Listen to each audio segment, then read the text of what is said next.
My bad. Ozzy, welcome back. The air horn is the Aussie. Oh, yes. And Ozzy, you will be watching over Cecile. I think all of you will do a wonderful job, and if you don't, well, let's not talk about that. Anyways, any questions, concerns? Okay, none? Great. Okay. In that case, we will begin with a bit of a story beforehand. Just a bit of, I suppose, context. Shall we begin? All right. Totally. Loading history lesson. That's adorable. Oh my god, it's a princess. Oh, Ahem. Hi, princess. Oh my god, princess. Sorry. Excuse me. Once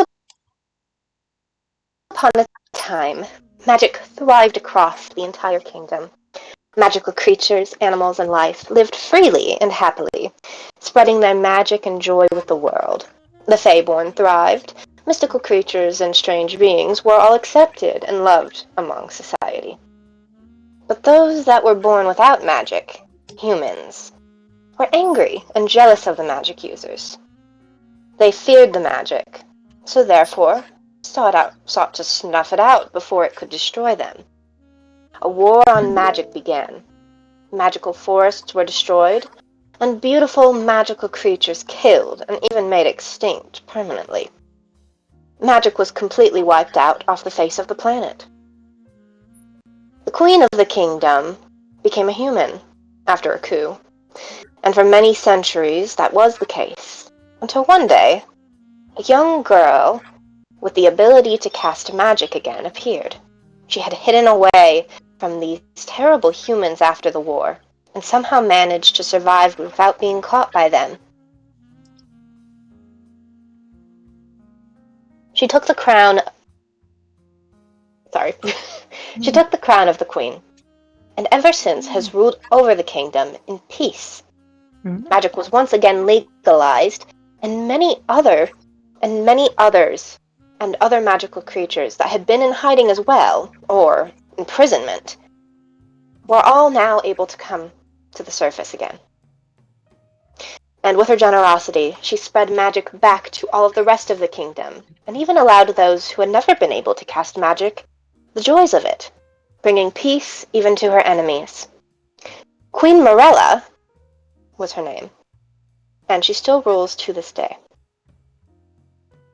And with that, your granny closes history book. And she says, "And that should be all for today, children." And we will start with Bisk. We'll start from the right and we'll go over. Bisk, as you sit on the floor with the rest of your siblings, right after hearing this story about this wonderful magical queen, what are you doing? How are you sitting? Let's see. So, Bisk is sitting kind of back on back on their hands, so on their bottom, but his legs are kicked out in front of him, legs kind of stretched all the way out towards Granny, leaning back on his hands. Wasn't really paying attention to the story at all, has not heard a single word that Granny has said. Their attention has been kind of around the room, looking all around, occasionally catches, one or two stories, or one or two words from the story, but has mostly just been poking the two. Am I saying that right? Say it so. Pito has mostly been kind of poking Pito and looking all around, leaning up against. Is that a piano behind Bisk, I see? Yes. Yeah, leaning up against the piano, poking and prodding, and just in general looking very agitated. And I can read my description too if we're talking about descriptions. Mr. DM, are we talking about descriptions as well, or just how we're sitting? Please, go ahead. Awesome. So, dressed in unassuming, kind of almost shabby clothes, Bisk sits at 4 feet 6 inches, and looking completely indistinguishably gender-wise. Boy, girl, you might ask yourself. No, this is just a simple creature, through and through. His platinum hair is shaved down to a buzz cut on one side. The other hangs down in thick waves that constantly fall in his face. So he keeps every few seconds kind of flicking his head. The wave of hair is kind of flops out and then falls back over in front of his face again. Peeking right behind those strands of hair are huge, pale, bug-like eyes, blue in color, long translucent eyelashes, and pearly white skin that practically glows. Just as bright as a Cheshire smile full of teeth that appear only slightly too sharp to be human.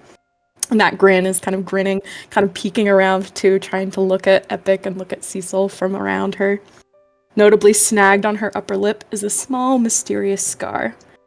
Looking at this child, pale, alien, and strange, something tells you something about them might not exactly be what it seems. And that is all for Beast. Lovely. Clap, clap, clap, clap, clap, clap. And sitting right beside this rowdy child is his adopted sister, Pito. All Please right. describe yourself.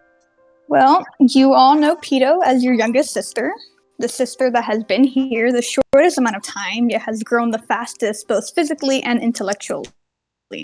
Having been around the Stargrove only for about 4 years, you all remember how you first saw her as a small tadpole before she quickly grew within those 4 years. Granny called her an amphiboid, or specifically an axolotloid. She's a bright-colored girl with pink skins and darker pink scales that resemble freckles on her cheeks, arms, and legs. Her feathery external gills have not fully grown yet, but you can see them slightly peeking out of her whitish pink curly hair. She has a long tail with a dorsal fin that is currently wrapped around her legs as she's sitting with her legs kind of mountainside, her pink spell book, her diary, her spell book, propped against it as she's quickly writing and doodling everything that Granny seems to be saying out loud, frantically trying to write it down, even though you all already know that she has already probably memorized everything that Grandma has already said. Where was I? Rested behind her, you see her long staff, her focal, as you all know. You guys all also know that for years she has been slowly working on this staff, using her druid craft to slowly bring in more branches and whispering incantations to it. And a nice bright pink ribbon tangled all and wrapped all throughout her staff. You all know that she always keeps it on her. It is kind of like her hobby that she likes to do, as she kind of always seems to be fixing the staff over and over again. She is wearing a simple purple dress and some cute little purple matching leg warmers, as well as tights underneath her dress. And she has been trying to ignore all the poking from Beast as she continues to scribble onto her journal. What's your writing? She's just groaning as she continues to try to ignore and write everything. So boring. No, I'm not. And that's going to be her. Wonderful. And if it couldn't get worse, she is sandwiched between not only Beast, but also right beside her, Cecile. If you would like to describe yourself as well and where you're sitting. Of course. Cecil is sitting right next to his youngest sister, Pito. Pito. His youngest sister, Pito. And it's very clearly that he's fidgeting around with all the tassels and all the little bobs and little doodads that he has all over himself and his costume. Specifically, the two little twin tails that go out in front of his very droopy, dopey elf ears. He is toying with the little crystals and shiny bits that hang off of his twin tails that he has added there himself, maybe even to distract him during times like this where he doesn't have much else to do with his hands. He's spinning it and playing with the beads and rearranging its order, and every now and again as he's spinning the little tails, he hits Pito's book. Very clearly not interested in whatever's happening if he's being separated by the rest of the group being in the corner, kind of by himself. Very, very distracted, not very interested. The only time he ever looks to be paying attention is when he's looking down at Pito's notes. And it seems like that's really the only thing keeping him on track and on topic of whatever's happening around him. Otherwise, you notice that the ends of his scarf that wrap around the white blouse he has on, the ends of those are also, tattered and pulled apart, like he's also been pulling out yarn and string from his clothing. Just everything about him seems to be, not just uninterested, and very, eager to get back up again. Wonderful. And then right beside you, Cecile, you are sitting in kind of the corner in the back, but you're sort of hidden behind both of your sisters, both your youngest and your oldest. Mm-hmm. And Epic sits right beside you as well, if you'd like to introduce yourself. So Epic is sitting on the carpet with one knee up, kind of like an arm hooked around her knee. She has gray skin. It's kind of offset by red eyes that match the red, kind of bat-like leathery wings that are on her back. And on her head of blonde, kind of just above shoulder length hair, it's kind of wavy. She has two horns. One, though, on the left side is broken off. The one that is still there has a red ribbon wrapped, tied around it. She has bandages wrapped around her chest, and she wears a half of a really short vest. So she has a sleeve on one side, but not on the other. She wears baggy cargo pants with combat boots, and her nails are painted. They're multicolored, and each color kind of corresponds with one of her siblings. So corresponds with the color of her siblings. She's the oldest, and kind of just has a wide-eyed, energetic, little bit of a chaotic vibe around her, but it's all good-spirited, and she keeps kind of looking back at her siblings to see if they're interested and see if they're paying attention. And if she kind of sees one not paying attention, she kind of gives them a nudge and an encouraging nod. Tries to get them excited again, and yeah, and so she, as Granny finishes, she just kind of looks around, and she's the first one to start clapping. No. And you're right at the front, paying full attention, very alert, making sure that you're front and center, sitting right at Granny's feet, as you usually are, okay? And right next to your youngest sister, if you'd like to describe, or right next to both of your sisters, but directly next to Pateau, if you'd like to describe yourself as well. So Juno's full attention is on Granny. His hands rest in his lap as he just stares up and listens to every word. Just his full attention. He's not even note, or I just realized I'm probably cutting out a little.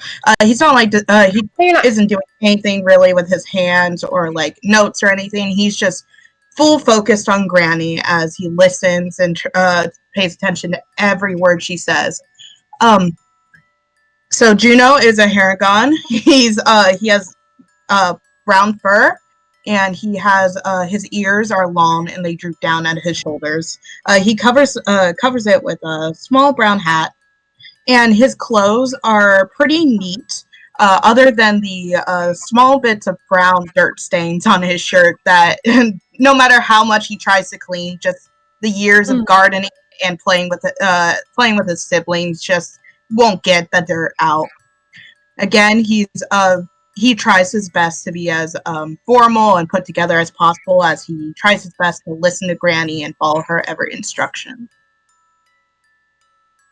Wonderful.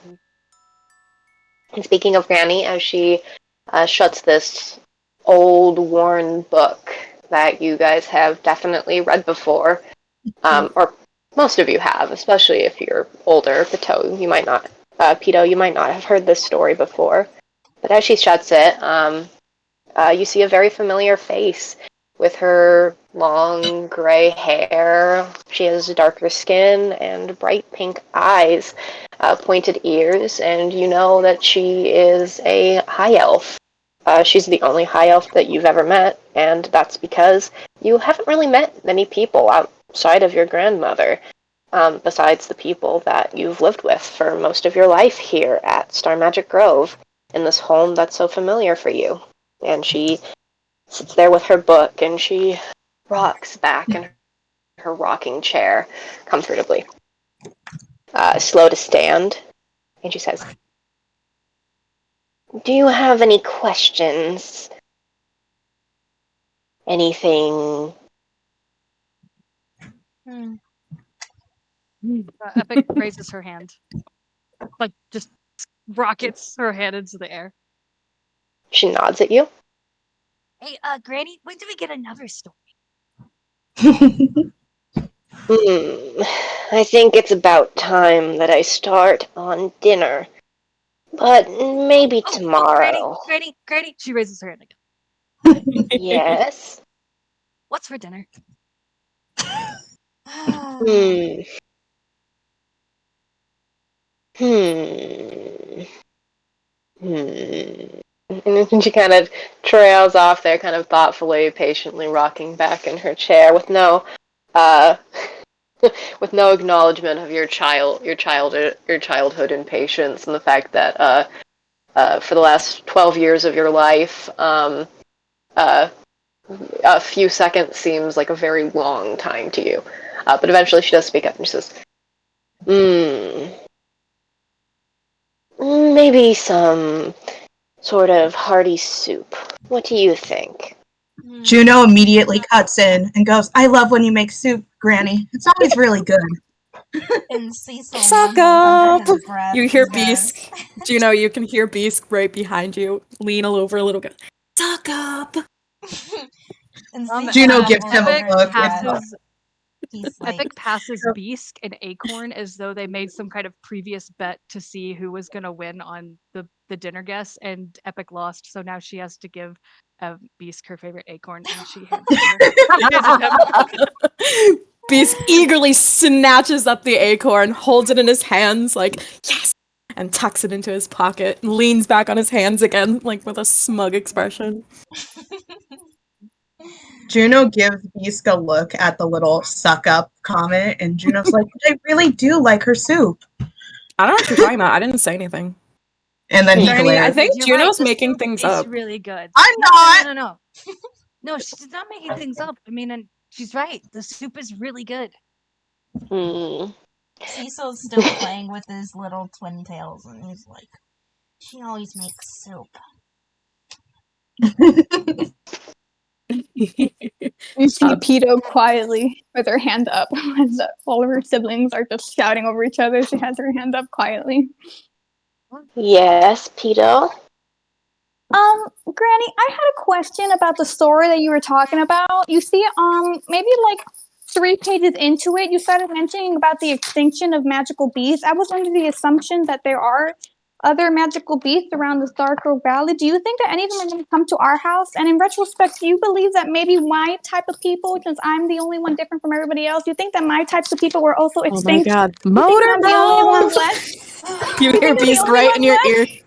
Motor mouth! Do you think I'm the only one left?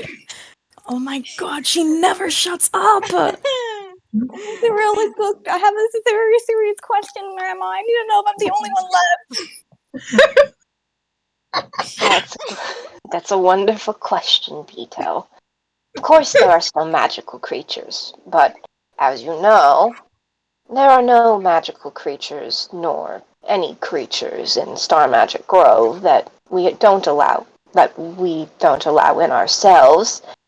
But you should be plenty content with playing with your siblings and our chickens. Beask raises his hand. Very politely. Yes. Granny, you said that there's no creatures, but what about the giant? And she looks kind of side eye over at Pito. What about the giant man-eating spiders that live in the walls? There's no giant man-eating spiders. Beast could just making up Nuh-uh. stories again. Yeah, Nuh-uh, huh? I You say saw that them. because I we saw haven't them seen last. them. Nuh-uh. I saw No, them. you didn't. No, you Cecil? You're didn't. always Cecil, lying. Cecil, tell them that I saw them. I No, told yes, Cecil it's last true. I night was that I saw there. them. Tell I them, was Cecil. there, and they were big, about the size of my hand, except way bigger. And they were crawling all Nuh-uh. over the walls. And then they had little See? babies on their backs. Oh, you should have And seen they're the size gonna of their get you, babies. Pito. Guys, you're scaring Pito again. You told us that there's no Nuh-uh. man-eating spiders in the walls. Well, they might not be man-eating, but they sure are huge. Granny, There are no Granny, man-eating. Granny, can you tell us whether there's man-eating spiders in the walls or not? Maybe they're There are honey no eating. man-eating spiders in the walls. That See? we know of. Epic reaches That out her you hand know towards of. Beast because now she wants her acorn back because she won. You can clearly see the hand, but you can see he's kind of like doo-doo-doo, like God. purposely not looking at right at that hand, kind of like. Okay, Epic will note that. She'll come back to that later. Good luck. As you guys do this, Granny will kind of slowly kind of clamber up. It's a little bit difficult for her, clearly, and she's going to hand her book back to Beast as if she's expecting him to put it back away for her. He takes it into his hands and he looks at it and he looks around and then he keeps a hold of Epic has that her book. eyes on Beast. Epic has her eyes on her or him. Sorry. I They have they hold on to that book for now. Epic squints. I've I've arranged a bit of a treat for the five of you. Treat? Like Ooh. candy or Exactly. I've hidden some candy around the grove. And while I make dinner, I'd like you guys to go and find it. is already up and heading towards the door. I wouldn't be so quick. What are the Sorry. parameters? Is it inside the house? Is it outside the house?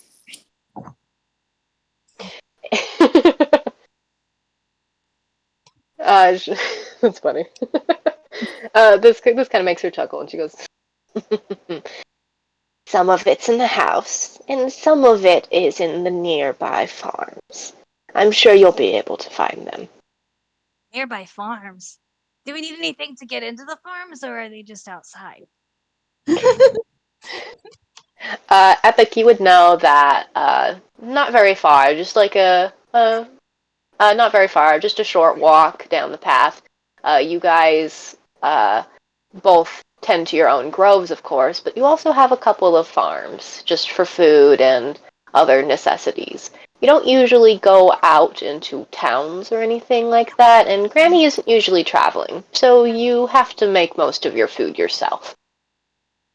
Take it back. I was just kidding. I already. Gotcha. You should find your way around just fine. Oh, Wait, can we as go? they're talking, Can we go? Cecil, She's like bouncing on the spot. and as they're talking, Cecil is, because he's in like the back row at the very edge. He's already kind of crawling away underneath the piano, and he's crawling. And he's crawling and crawling and crawling, like weaving through the legs of the piano, and he crawls behind. Yeah, let me move my token actually. Where is it tab? Here we go. Oh yeah, I should He- probably move. I need to find the door. I don't know where the door is. And he Over crawls here. right behind where Beast would be and pokes him, and he's like, psst, psst. He like tugs at his shirt. What? Let's go get a head start on the candy. Perception check. Can I hear this? Yeah, go ahead. Roll a perception check. Okay. Let me get to my sheets.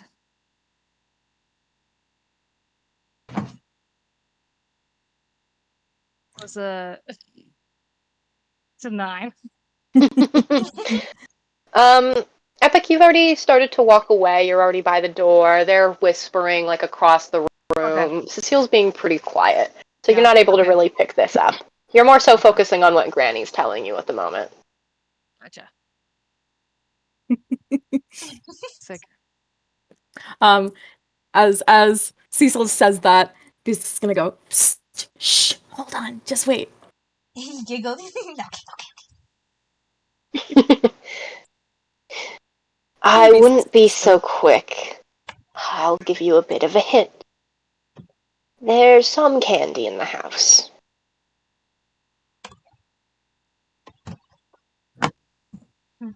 Beast Is looks that all at the hint? Pito. Beast looks at Pito, just looks at her, waiting for her to leave. Are you gonna go get the candy, Pito? Well, I would start looking for it. Yeah. She's gonna slowly get Good up, but she luck. has like a weird side eye. Bye. What? Good luck. What? What are you planning? Beast just smiles at her. Granny, Nothing. he's looking at me weird. They're looking at me weird, Granny. I don't trust that. Granny, I didn't do anything. I'm gonna go with Epic. I don't like how they're looking at me. Epic's gonna start I walking don't back trust towards them. Pito, He's gonna and she's run gonna over. like put an arm around Pito. And Why say, don't you "Hey, all it's try okay, working Pito. together? I was Juno thinking looks I don't like wanna do that. visibly. So I think that we should all look in the same place because we'd have a higher chance of finding stuff if we all just stay in the same place, right? That's not true. That's a great idea, Epic. See, Since Juno is sitting just where he's already sitting, can he make a perception check to see if there's any candy like by the rocking chair or in this area that they're currently sitting in? Sure. I will actually also give you guys a basic description of the room that you're in. Mhm. So you're in your warm, familiar home. The floors are made out of wood with wooden walls. There's some old kind of, in some places it's peeling wallpapers, but it's all really cozy. There's a fireplace in the left corner. However, it's not currently on at the moment as it's still around midday in the afternoon. There are a few knickknacks on top of it, and right in front of that fireplace is a sun carpet. Um, right by the door, Epic, where you were before, there's an old broom. And then around where you guys are, all sectioned in this sort of rug area, right beside you guys over here is a bookshelf with again, there are a few knickknacks on top of that too. You can kind of see like a hanging plant hanging off of the top of it. And then there's also a rocking chair here with a table right beside it. And then there's the old kind of out of tune piano, but it's been well used. You've had it for a long time. It's brought you guys a lot of smiles and a lot of fun. And then sort of over here in this area is sort of a sectioned off kitchen with a water basin, a coal stove, and your own pantry. And then, of course, there's the stairs up here for the upstairs. All right. Mm. So Yeah, if you'd like to do a perception area, kind of on the area that you're at right here, Juno, you can, yes. yeah, I already rolled a 16. Ooh, 16. You sort of look around, you kind of look on the table, around where Granny is, you kind of stand up on your tiptoes and try and look up over, like, the bookshelf and stuff, and in fact, you do actually spot something, Juno. I do! Yeah, so, kind of like above Beast and above Cecile, where he's crawled under, you actually see a sort of, you kind of catch a glimpse of something inside of the piano. So Juno immediately makes his way like towards a For some reason, it's not letting me move. I don't know if it's just because it's slow on my end. But anyways, Juno leads his way to the piano and Let me double check. Can you select his token? do I not have him selected? Because I can move beasts. Okay, here. Yeah, you are the owner of that, so you should be able to move it. Yeah, my Oh, browser is being very slow right now, so. Okay, you did manage to move him. Okay. Alright, so he immediately moves toward the piano and reaches inside, trying to grab that item that he spots. You can hear All right. Beast go, ugh! Beast scoffs loudly and goes, ugh! Juno, you stole where I was gonna look! Slow! And so is the piano? you do pull out, yeah, and you do pull out a bright purple candy. Wow. Juno immediately pockets it and jumps a little excitedly. I found the first one! Good job, Juno! I don't like this game anymore. So is the piano open? Yes, the top of it is sort of like propped open. Okay. So can can I have Cecil use cantrips? Yeah, go ahead if you'd like to use something. So as Juno goes in and reaches for the candy, they spot a little something crawling inside of the piano, and as they pull the candy out, little tiny baby spiders start crawling out. He casts minor illusion to make it look like there are spiders crawling out of the piano. So Beast starts maniacally laughing. Juno grabs the candy and he's all triumphant, and then he spots the spiders and shrieks so loud it causes him to hop back a little in surprise.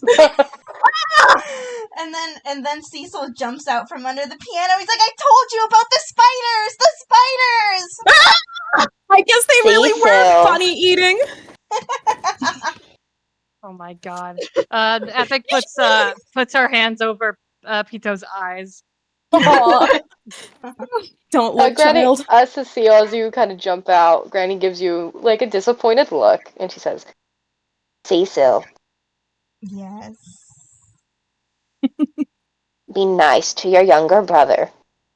but I was just coming over here to check out the spiders. I saw them crawling around inside of the piano, and I knew that, the piano's right behind Pateau, and Pateau was really scared when I told her about the man-eating spiders. She couldn't even handle little baby ones. No. Granny, maybe they There's just no wanted candy. Spiders. Cecile, roll me a persuasion check. Okay. Oh, where's my shit? Okay. Persuade that old woman. Crap. Fuck. That's perception. Oh, fuck. Oh! Okay, wait. Hell yeah, let's go. I was gonna say, sure you have better charisma than that. Yeah, that is perception. Okay, oh, okay, yeah. I do. There we go. There we go. Tap me up, Max. Hold on.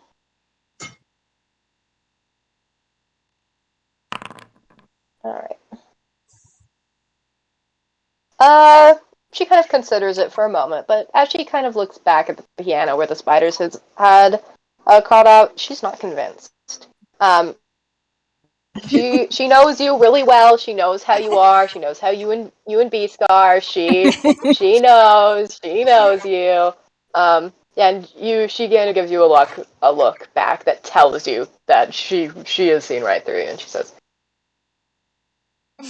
"It's not kind of you to try and scare your siblings that way." And he looks a little pink in the face, but he rolls his eyes and pouts a little. He's like, "Maybe you shouldn't be putting candy where the spiders can get them."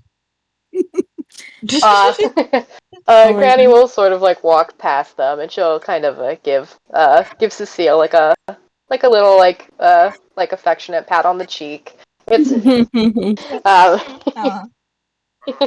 and she's gonna kind of walk past them and go make her way towards the kitchen. Granny, one more question. Yes. How many candies are there? I believe there were Hmm. Around 8 of them. I'm sure you'll be able to split them among yourselves. Yeah, we can share, right? Fairly. Well, I don't know about fair since there's 5 of us and there's 8 candies. I mean, there's not really a real way to divide that evenly between all of us. I get to keep the one I found. Well, that's fair. Just kidding. Well, why don't we do it this way? Whoever finds the candy just gets to keep it. I guess, but I feel like it's gonna bite me in the butt later. Epic Yeah, will lean well. down to Pito and she'll whisper, "Hey, it's okay. You can have my candy. I'm Aw. definitely gonna find some."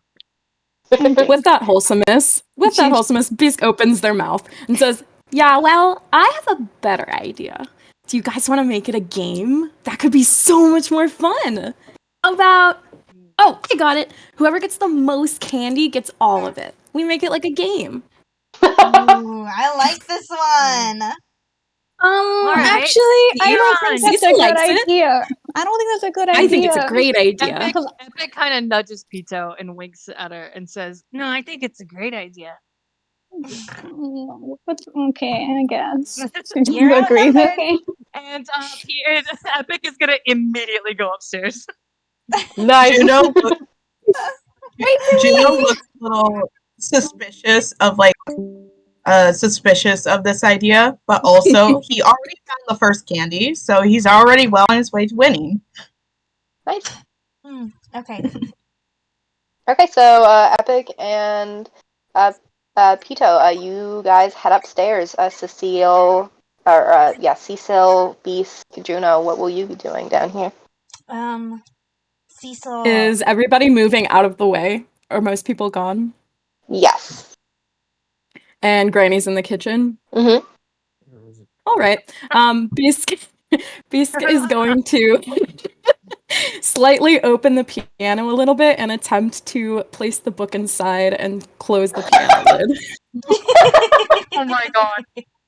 If I have to do sleight of hand, I may. Go ahead and write. Granny's still kind of next to you. Go ahead and roll a stealth check. All right. Stealth. Where is my stealth?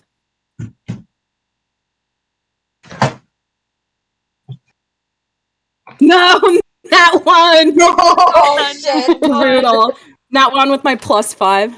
That's funny. Shit. Okay, so you kind of open it up and what did it? Okay, so you you kind of open it up and you like go to sorry. You open it up and you go to like put it in there, and as you do, I want you to roll me a dexterity check. A dexterity save. Oh My no. fingers.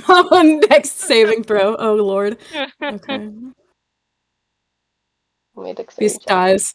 Session Oh 1. no. Oh no. I got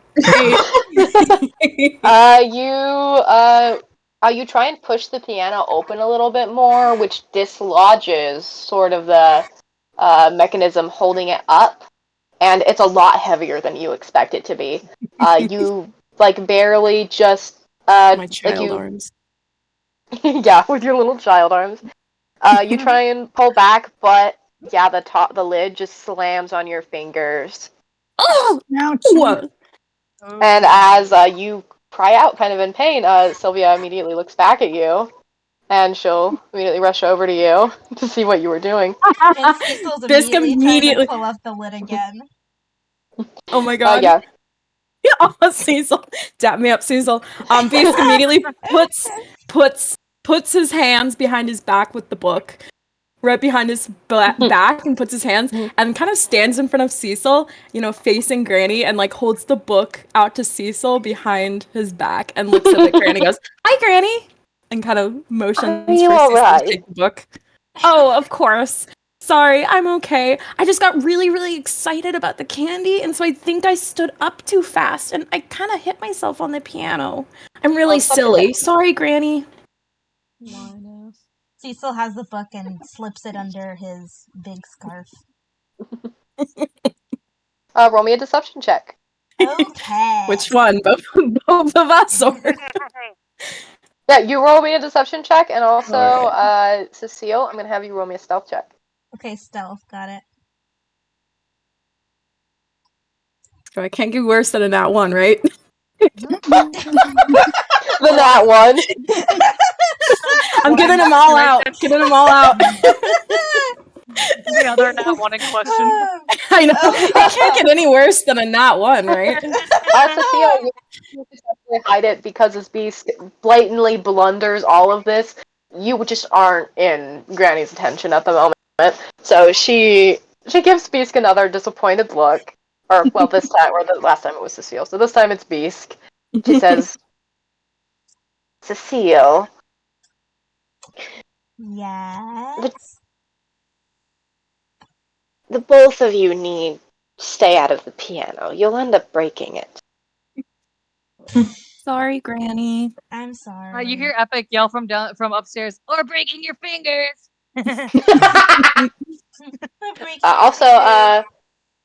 Also, Beast, you have taken 1 bludgeoning damage from this. One single damage, all in her fingers. Yes, and Juno, you are you are witness to all of this. Yeah, the loud noise clearly makes him jump, and his ears like go up for a second before falling back down on his shoulders. Oh, the bunny ears. He kind of gives Cecile and Beast like a bit of a glare because he didn't really see exactly what they were doing, but he just assumes they're up to no good. And he's like, he's mad that they made such a big sound. And then he that's funny. Okay, while you guys are downstairs, we're gonna go ahead and go upstairs with our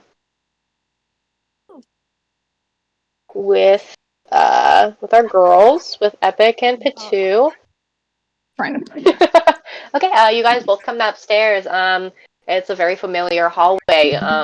To your right is Granny's room. You're very accustomed to this usually being locked. Along the walls are some lovely paintings. Most of them are kind of grouped together.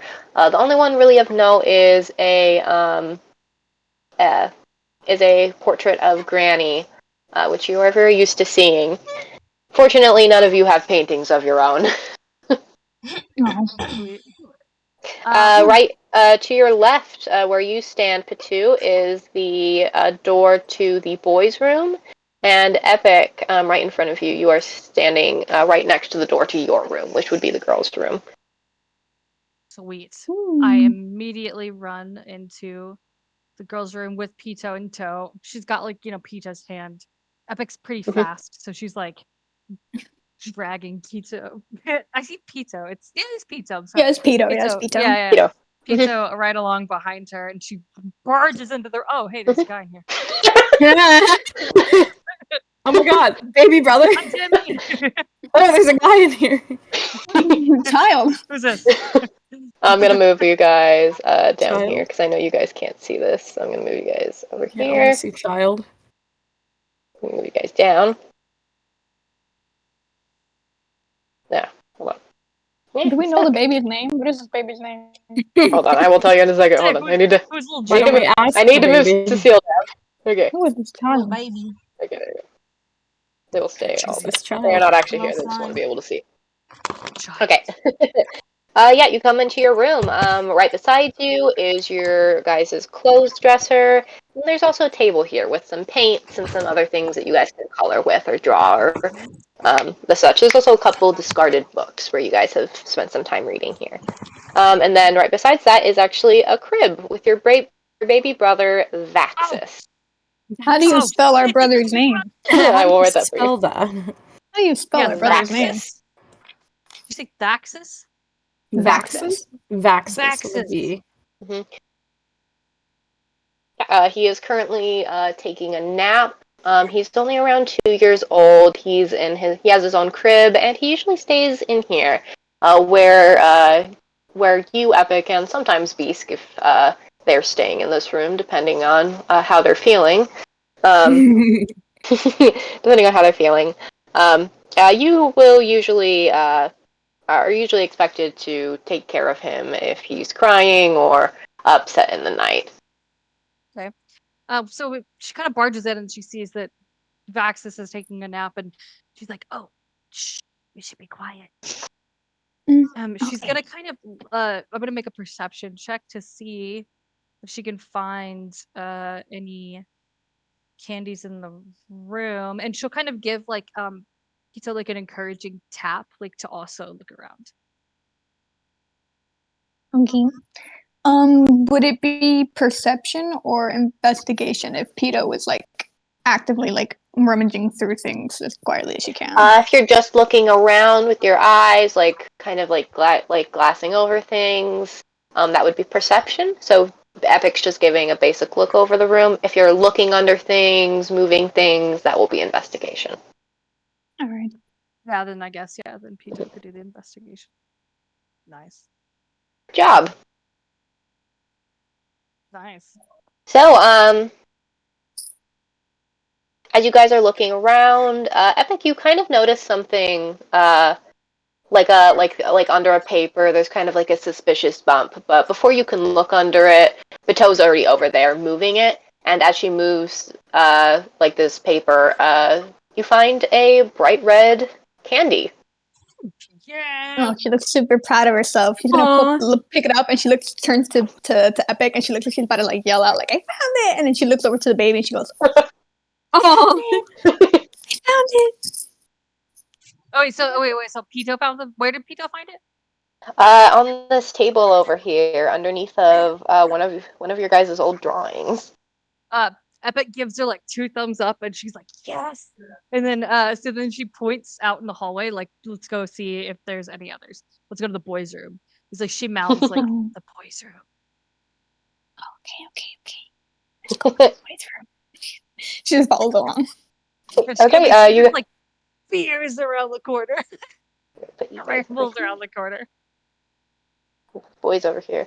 Speaking of the boys, you are still downstairs. What are you guys doing to bide your time down there? Well, after this is downstairs, right? Let me actually go ahead. We're gonna actually. Ooh, where's my thingy? Go ahead and move. Pop back downstairs for a couple seconds. Okay, but Cecil regroups with Beast and is like, "Well, we're already losing time. We gotta make sure we get as many candies as possible. So, what do you say we go outside while everybody's busy in here looking for the candies indoors? So, kinda, scope out more of the area." Beast kind of shrugs, you can see, whereas they were earlier kind of excited about the prospect of this bet, of this game, after having kind of stumbled and hurt themselves, embarrassed themselves in front of Granny. You can see that they look a little annoyed now, and so they're just kind of like crossing his arms, and he's just like, whatever, I don't even care about this game anymore. I mean, I guess if you want to go outside, I can come. You still have the book, right? We have to figure out where to put it. Yes, the other yes, the book, I have it. Don't worry about the book. We need to worry about the candy right now. So come on, get your butt up and let's go out the door. Okay, fine. The beast scrambles up, kind of looks around, sees Juno out of the corner of her eye, and sort of like walks over and says, "So Yeah, Juno.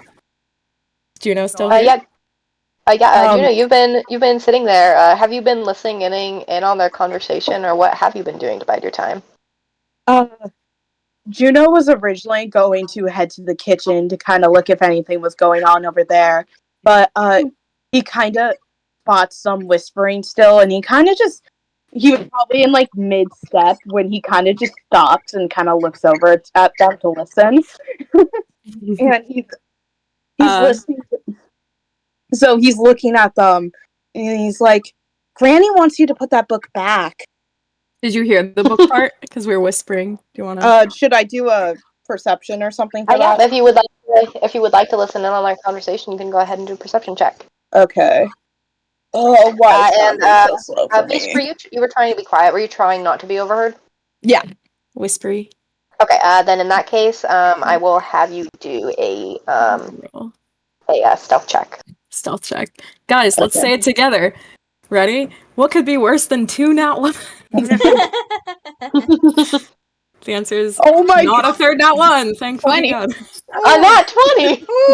Big ears. Big bunny So ears. Juno, It's just as Big ol' bad as a bunny nat ears. 1.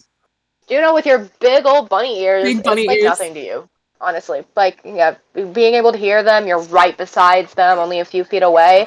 And with your sharp hearing, it doesn't matter how Bunny stealthy ears. Beast is, you're able to pick up on all of their shenanigans. You know exactly what they're up to. So again, like I said before, Juno gives him a glare, and he's like, "Granny wants you to put that back, you know." Ooh, can I cast a spell?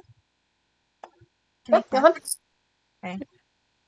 All right. You're so- Well, Cecil rolls his eyes. And he's like, and he pulls the book out of his scarf. And but when he pulls the book out, where the fart is it? Cast. There we go. He uses illusionary script, and the book is no longer the book that Granny had, but it says on the cover, Cecil's jokes. Juno looks like very confused because he he thought they had Granny's book, and he's like, "What happened to Granny's book then?" Oh, I don't know. If you wanted to hear a joke, you could have just told me. And he opens the book and he flips through. I want to hear a joke. Yeah. Okay. What do you call a fly with no wings? And he giggles too. So, a walk. And he closes the book again. He's like tearing up. He's wiping a tear forming from the corner of his eye, and he puts the book back into his scarf. Maybe some of them still need to be worked on. Beast laughs at the joke audibly, goes, "Oh, Cecil, that was a good one." And she kind of smiles at Juno and says, "That was so funny, right? He's so funny." It's Cecil Juno smiles does very not- big at this. He's laughing. Puts an arm over. Juno's kind of just annoyed with him. He's like, "It's not even that funny," and then he walks to the kitchen to go talk to Granny. Before he walks away, Beast is gonna kind of reach out and grab his hand and kind of tug him back a little bit and says, "Juno, wait, come here." Juno just lets Cecile tug on him. Moves back. Just kind of like, "What?" And Beast sort of looks at him and smiles, and he goes, "Well, I was thinking maybe the 3 of us want to get together and look for the candy together." And she smiles.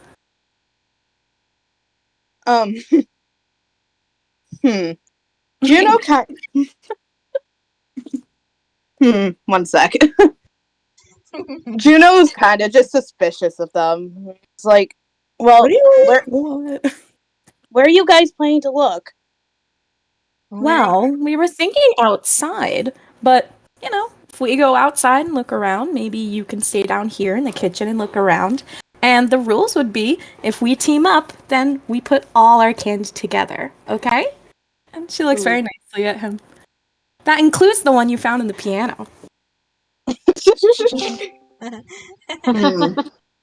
Juno considers this, but he's like, "No, I can do it on my own." And then he walks over to Granny in the kitchen. You reject your thing. Walk around. Jack, do you want me to move you?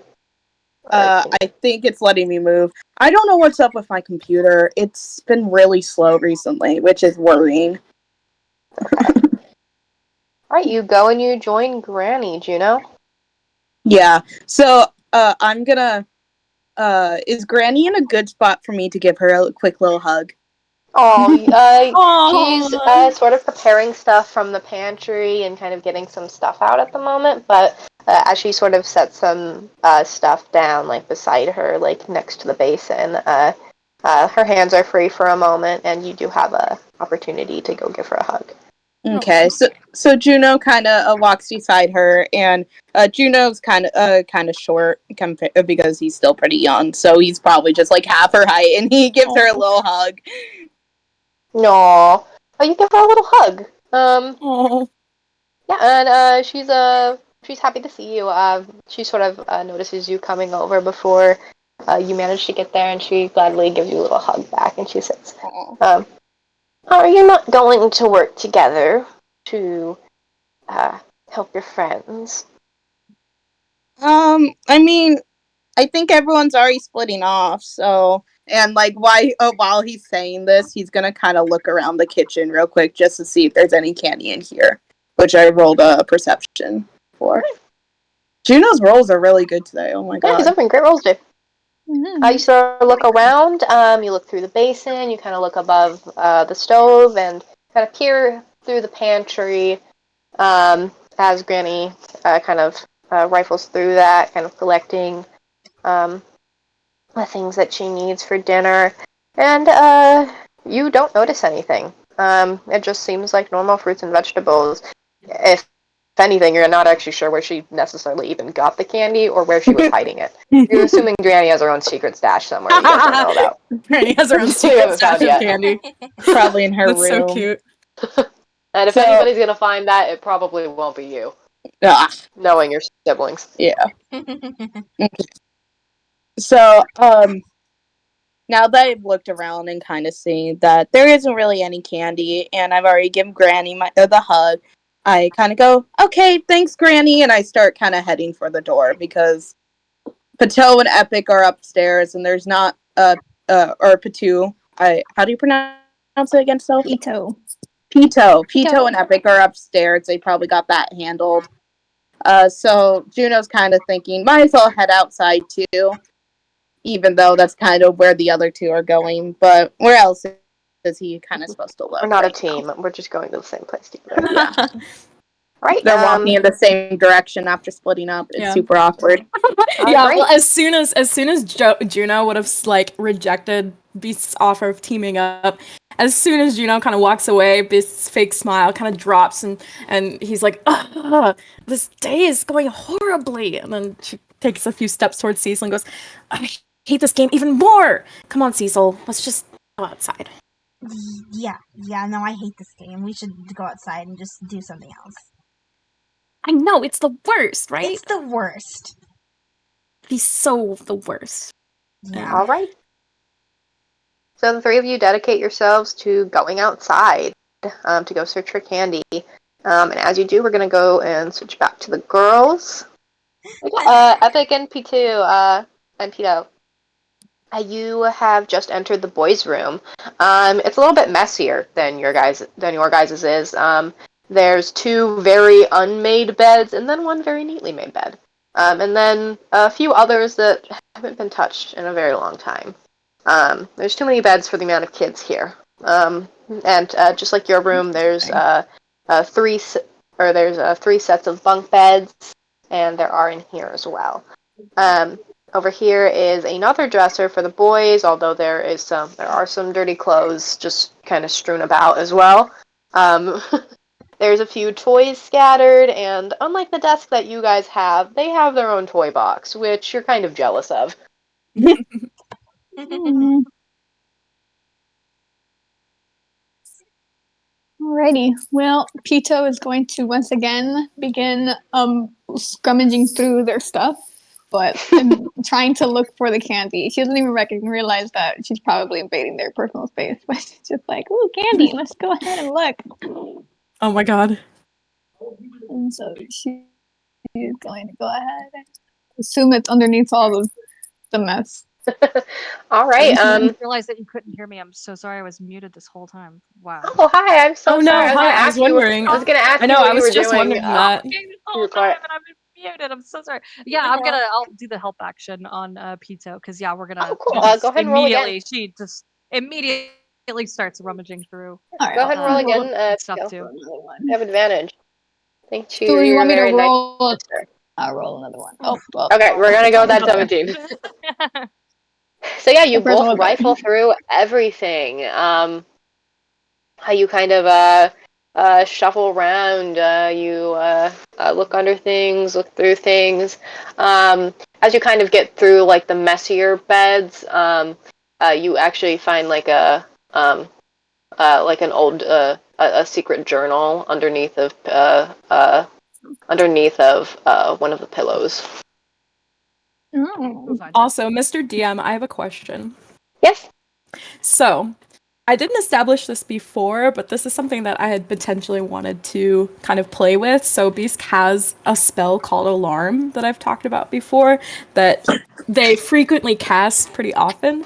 It lasts 8 hours, and it's essentially just like an alarm that you can set on something that just alerts them if somebody goes through or any sort of unwanted intrusion. Can I say that Beast would have had that casted on their stuff?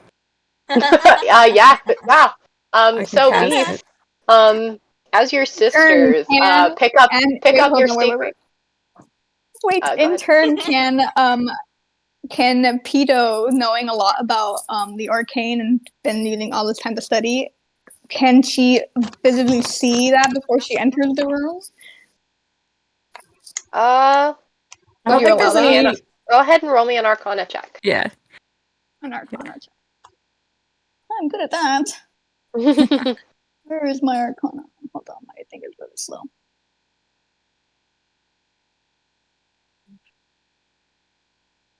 Damn. Ooh. All He's right. good. Yeah, you don't notice it right when you enter the room, but you do actually notice it on this secret journal that you find underneath this pillow. You're immediately able to pick up the magical qualities of it.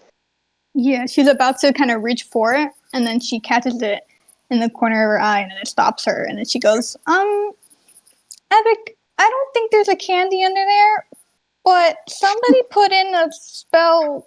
Whatever this is somebody doesn't want us going into it. But kind of comes over and she looks at it and she tilts her head and she'll look at the journal. Does she have any idea whose journal this is? Based off of the messy beds, and just what you know about your siblings and where they usually sleep, you would assume that this is Beast's Don't mind bed. me. Yeah, just for context, Beast would have slept in both rooms, so they Yes, have two. exactly. They take up two spaces. They Yeah, take up since a you've lot of seen space Beast sleep before, since you're in the actually girls' room familiar and the with boys' staying room. with her, yeah, you have a good idea of what her room in the boys' room would look like, or what her bed in the boys' room would look like. Yeah, both rooms. This looks like Beast's journal. I think that we should just put it back where we found it. I don't think that he'd appreciate it if we went through it. Yeah, I don't really like it when he takes my journal, so I'm not gonna take his. Oh, So she I'm leaves it not saying that alone. we don't have to take it. It would just be really distracting right now. We'll take it later. Okay. I guess we can do that. With plans of sealing his journal later, you decide to leave it be for the moment.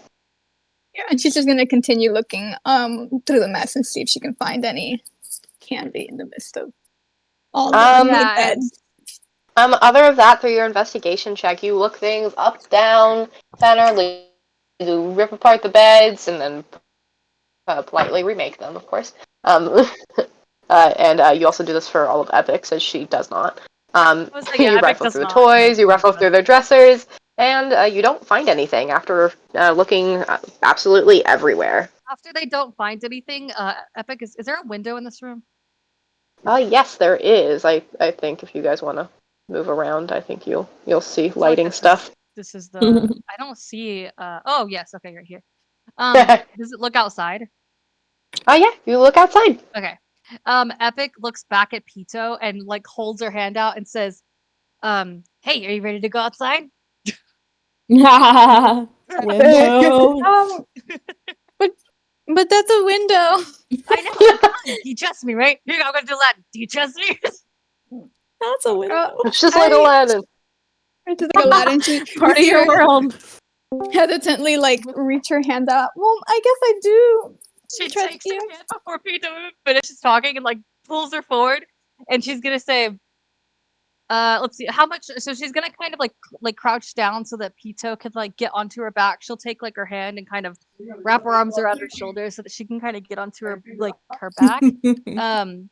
How much does Pito weigh? She is. I'm pretty baby. sure she's considered small, like a small creature. So she's very. She's a baby girl. She's little. That's a small creature. Yeah, she's considered a small creature. So, Epic wants to try to open the window. Who left? Oh, Jack left. Okay. You go ahead. You're able to easily open the window. Looking down, you can see uh, there's sort of like a trap door where kind of leads down to the lower store, like the basement of your house. And other than that, there's not a lot to actually climb down on besides like the wall itself. You are on the second floor, so you are a little bit high up, but if you were careful, you might be able to use like the window to like climb yourself down without getting too hurt. Okay, so she's gonna kind of look back at Pito and say, "Okay, you can hang on tight, right? Don't let go, no matter what." Oh, okay, I guess. She's gonna grab on really tight, but it's Honey. like she squeezes. Okay, if you say so. Oh, honey. So she'll kind of open the window and kind of climb out. I mean, she's gonna use one hand as best as she can to climb out and kind of keep hold of like Pito's arms like with the other, Mm-hmm. and then Okay. she's gonna look towards like one of the it's groves, right? Are there groves? Farms, you said? There's farms. Yeah. Hold on. I'm gonna have you guys get out of the house first. So I'm gonna have you go ahead and roll acrobatics for that Right. with disadvantage because you have somebody on your back. A lot at risk. It's a 9. Oh no. Oh my god. Oh god. Yeah. This child on your back. Oh no, she's never gonna trust me again. You trust me, don't you? Trust me, right? Yeah, well, maybe you shouldn't have. I mean, rolled a 9, so. Pito, I'm gonna have you roll a dexterity save. No. Okay. Don't drop her. No. Oh All right, let me figure out how to do that again. I'm sorry, my computer's very laggy. Oh, okay. Well, it's not that great. We're all trying to do our cool character stuff and just failing. I know. This is so sad. Oh yeah, our characters are super sneaky. No, Okay. Nope. Not at Let's all. go ahead. No, if she falls off of Epic, can Epic make a dex save to try and catch her? Hold on. Let me go ahead. Let's. Also, DM Go question ahead as and share well. that, okay? Are they outside right now? Can they see this? Hold on. I will answer that question in a moment. God, I'm over Thank you. You do not own any tokens in this scene. Yeah, I don't know that token in the I'm waiting for now I do. Soph to come over. I own no tokens. I'm loading at 98%. Yeah, I see ya. I'll wait for your little. I'll wait for your little letter to pop over. There you go. All right, there we go. I'm here. Okay. So, as you're crawling down, you're kind of trying to climb down. Pato's pretty heavy on you. Small And like, creature.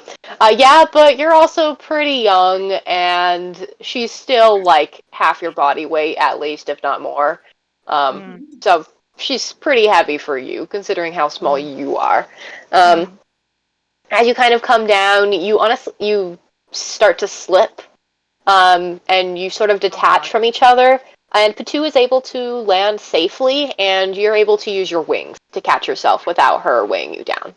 So it's a bit messy. Your ankle kind of hurts a little bit from like slipping off the wall, but you're okay and you're unscathed, and you don't take any damage as you land beside each other on the ground. She'll kind of pretty immediately turn towards Pito. I mean, yeah, that was embarrassing, but she's not really worried about the embarrassment. She kind of immediately looks at Pito and is like, "Oh my gosh, wow! I've never flown with anybody on my back before. Right? Are you okay?" You see Pito like lift herself up. She kind of landed off. She kind of caught herself, but then she fell face forward. And then you see her like propped herself up on her elbows, and you see like these twigs in her hair, and there's dirt on her cheek. Girl. And she goes, "Go take the twigs out of her hair." She's trembling. "Can we not do that next time?" Yeah, sorry. I promise we won't do that again. We'll just go on foot, okay? Okay. Okay, but you gotta run, okay? She's so run? cute. Yeah, we're gonna like running? She's got her by the hand. She quickly Got her by the scrambled up hand to her and she feet. She's already starting to run towards the farm. We have to get there before everybody else does. Okay. And she's tripping over herself as she's running. And she's like, oh, wait, Oh, sweet going too girl. fast. I love her Her so little, much. Epic's little wings are, flapping a little bit. She's starting to glide. She's, trying to run really fast, but then she realizes it's Pito. She can't, so she's trying to, stay on the ground. That's really funny. She's running as fast as she can. She's losing her breath. She's like, okay. Oh, honey. I'll do it again. Okay, so as you guys kind of come out, I will tell you if you guys come down, I know you guys are kind of over here right now, but if you guys want to come down on the path a little bit, Run. yeah. You do know that the farm would be this way, or part of it at least. Wait. But as you run past, as you guys come out, you see your sisters running down here, running down the path. I'm gonna put you guys over here. Oh yeah, put us over here. Yeah, you guys are outside of the door. So as you guys come out, meaning to get ahead of both Epic and Toe, you see them running down the path in the direction of the farm. As Beast sees them running, they scoff even more and they're like, everybody's stealing your idea, Cecil! Yeah. Oh my god.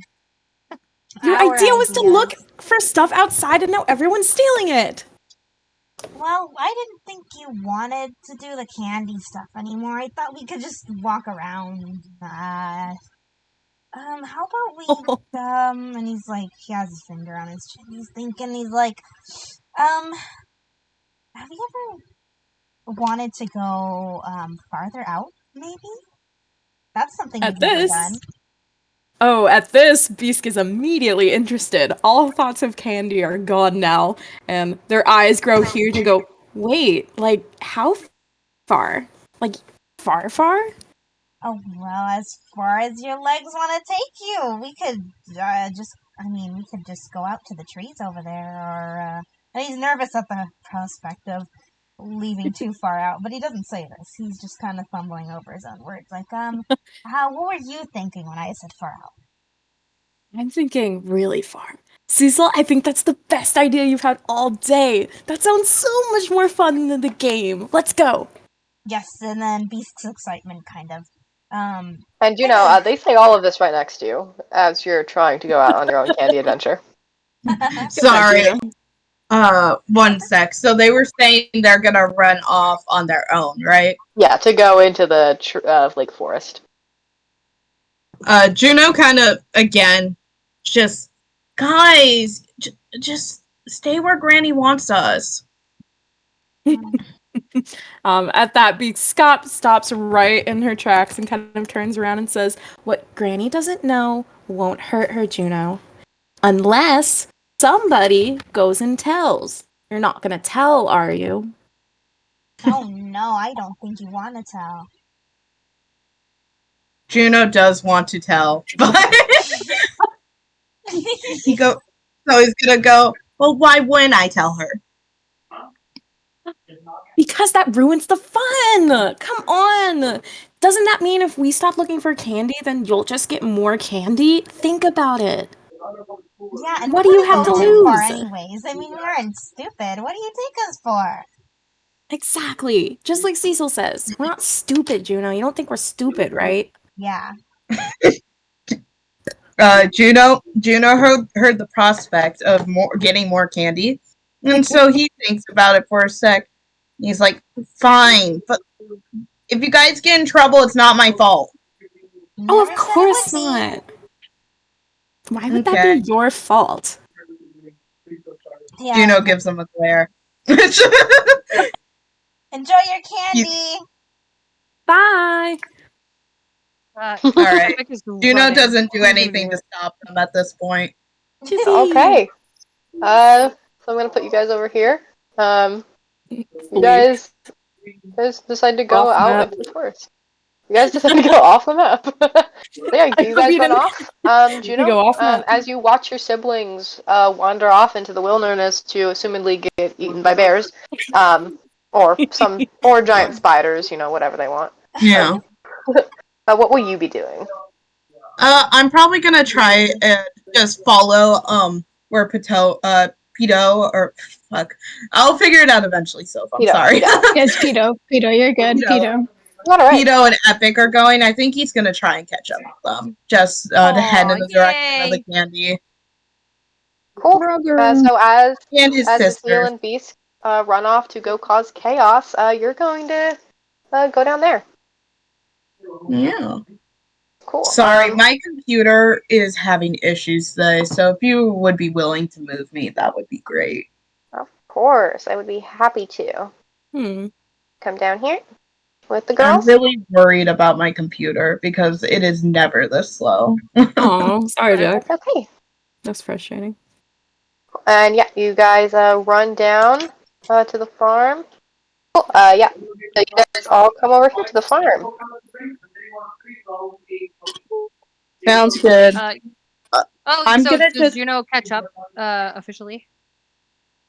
Yeah, Juno's a little bit behind you guys, but as you, Patu and Epic, you guys get down here first. Okay, great. Do we hear Juno coming? Not yet. Okay. He's still up Epic is still running. Run. This right here besides you and this like black box is a shed.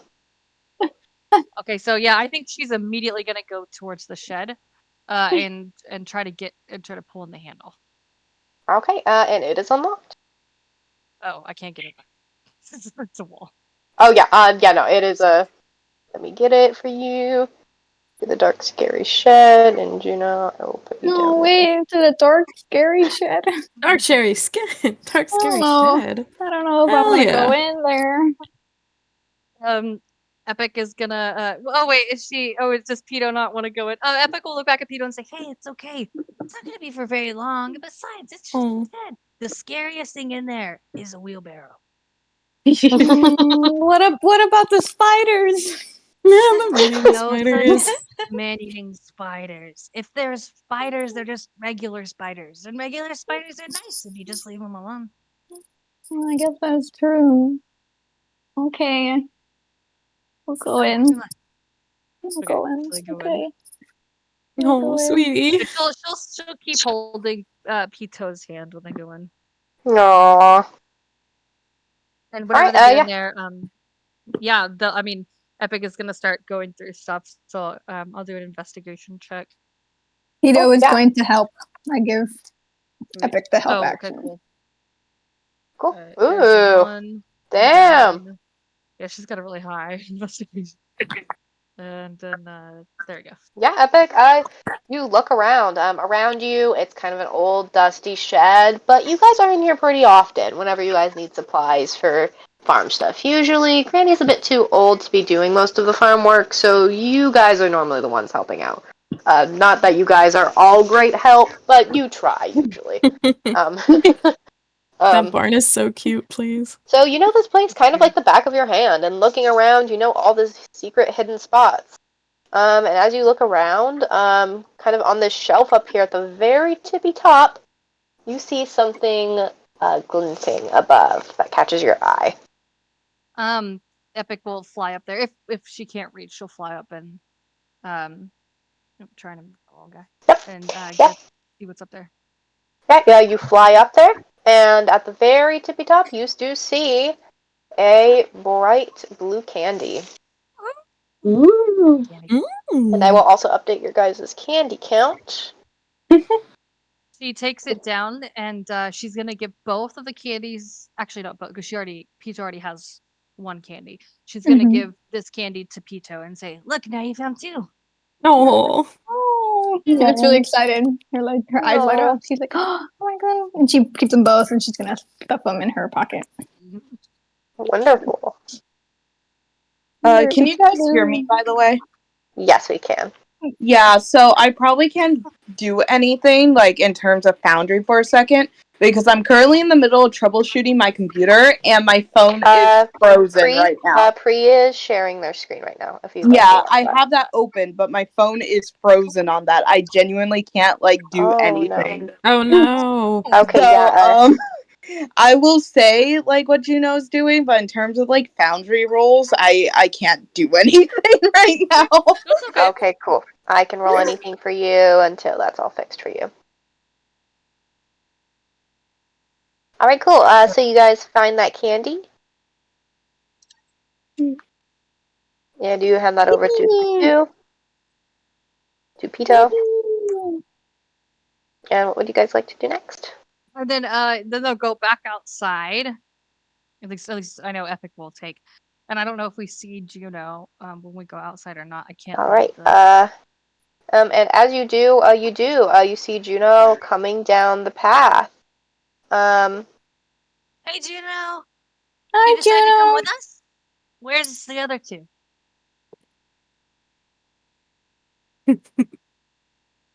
The... So yeah, as the girls come out, and you come down, you see both Hito and Epic coming out of the shed, and they see you coming down the path. Juno kind of smiles and calls out, "Hi!" Hi, Juno. You decided to join us. Where's the other two? I don't know. That a boy. Yeah. Insight check. Can Peter do an Insight check. insight check? Yeah, I was gonna say, yeah, Epic's also gonna do an insight check. Oh god damn it. That was a suspicious, I don't know. I know. Go ahead, Juno. Oh wait, I need to roll that for you. Sorry. Yeah, thank you. Sorry for bullying you. Mean DM, apparently. Jesus. Deception. Okay. Nice die. Ooh. Ooh. That is a pretty die. Fancy die. I know. Yeah, I know. And Fancy nice roll, DM die. I like That's that roll. pretty. I like that. Yeah, unfortunately, from what you can tell from what Juno said, you're not sure. It seems like he's probably telling the truth. You know him to be a pretty honest person, so it'd kind of surprise you if he was lying to you. I bet they went somewhere really good. Okay, we just means we have to be faster. We already found 2 candies, so if there's 8, then we just need to find 6 more. No, that's wrong. I don't know math. 6. No. 5? We found 3. no, There's math. 8, so there's 5 more. I'm sorry, I can't do simple math. I didn't even know that we knew the total amount of candy. So. I think Epic asked. Yeah. Also, if you guys check your journal, this is a quest. I saw that pop up. If you check simple Okay, quest, so, it is on we just there. have to find. We just have to find more. Okay, let's go. Let's see. So Epic will kind of go to take continue to take Pito, and assuming that Juno doesn't want to be dragged by the hands. And there is a well over here. Yeah, she's gonna go towards the well and look over the side. And Juno will come with you. She doesn't jump in the well. I'm sorry. You jump into the well. You jump right in the well. Well, This is the as you come up to the well, it is shining and glistening as the sun shines down on it. You would have noticed this as you kind of came out, but it's a nice cloudy day, but it's not really chilly or anything out. You're pretty comfortable out. And as you look down, you actually know this well pretty well. It's pretty iconic, just pretty well. between you and your siblings. It's very well known. If you throw things down there, they just known. If you throw things down there, they just tend to not come back up. But occasionally, they'll come back here, and there will just be something randomly floating within it that you lost many, many years ago. Oh, cute. Love that. And today, she looks for in the water, and she'll also look in the basket, the little bucket. Bucket, yeah. Yeah. You do so. Looking into the water. Today it doesn't seem like it has anything to give you.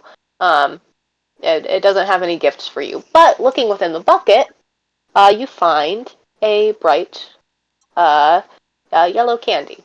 Hmm. We got to get to it. Pito so Epic, is like, going kind of. to. Oh, go ahead.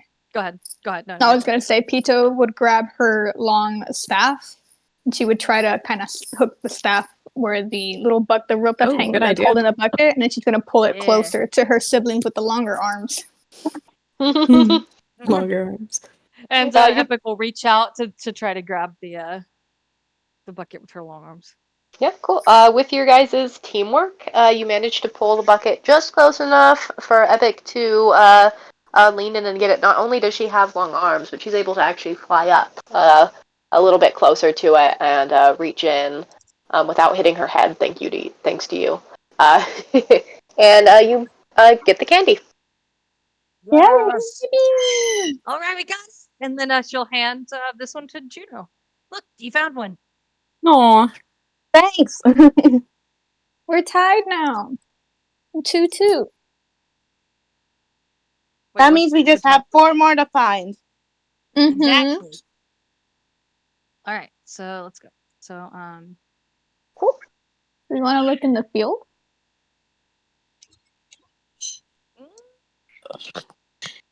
yeah. Yeah. Let's go to the Looking field. Got it. upon the field, it is. This is just a very small corner of it. It is huge. It would be quite literally like trying to find candy in like a Haystack? needle in a haystack. Yeah. What are all the colors of the candies that we found? It's Uh, red, bright blue, purple, and yellow. you want to actually write that down for the Mr. DM? Yeah, red, blue. Interesting. The colors you say. Yes. Juno found the purple one, Pito found the red one, Epic found the bright blue one and gave it to Pito, and then Epic found the yellow one and gave it to Juno. Okay. Yeah, so I think so if she asked if they want to go on the corn, Epic would probably say, it's a pretty big cornfield. I don't know that Granny would actually want us to go into the cornfield, but if you want to, I can fly over it and see if I see anything. We can maybe leave it for last if we still haven't found anything. Good idea. She like points at I don't want to get lost. Good idea. And then the crows come and eat me or something. The crows. Gross. The Before we go, crows. do we want to check in the trees? I think are those two of the trees. Those are not trees. Those are some fallen leaves. They look very crunchy and appetizing. Ooh, Oh, love I don't know that. about appetizing, but Epic would also go and like look in these. But before she looks, she's gonna like fly up over them and then just free fall into the middle leaf pile. You play in the leaves. You crunch around in them, and I'll you do a have fun. perception check while in the leaves to see. And if I would like you to roll me a perception check while you're in the leaves. Okay, let's go into the leaves and do a perception check. All right. You fall straight into the leaves. It's fun. You enjoy it. And as you're kind of like playing like snow angels in the leaves and like, kind of brushing your hands out, you feel something that's kind of sticks out as like something hard in the middle of in the middle of the leaves. And you pull out pink candy. Ooh. Oh, Ooh, she like holds it up and she looks at Pito and says, Okay. "Look, it's pink, just like you. oh, yay. That's my favorite color. Do you want to trade?" She Yes, offers to Pito's trade a gonna pink one give. for one of the. Yeah, Pito gives her the red one. Okay, she takes it 'cause that's her favorite color. Yeah. She takes the red one. Aw. Yeah, they trade. Okay, so she'll keep the red one. Yippee! Okay, you ready? All right, we need 2 more. All right, I let's think. go. Where do you want to go More. next? And Music she looks ended. I'm so between sorry. I Juno and didn't notice. Pito.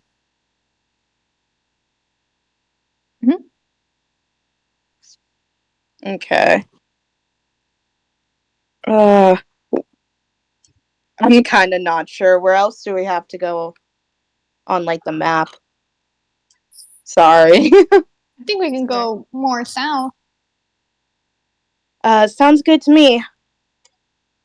All right, let's go.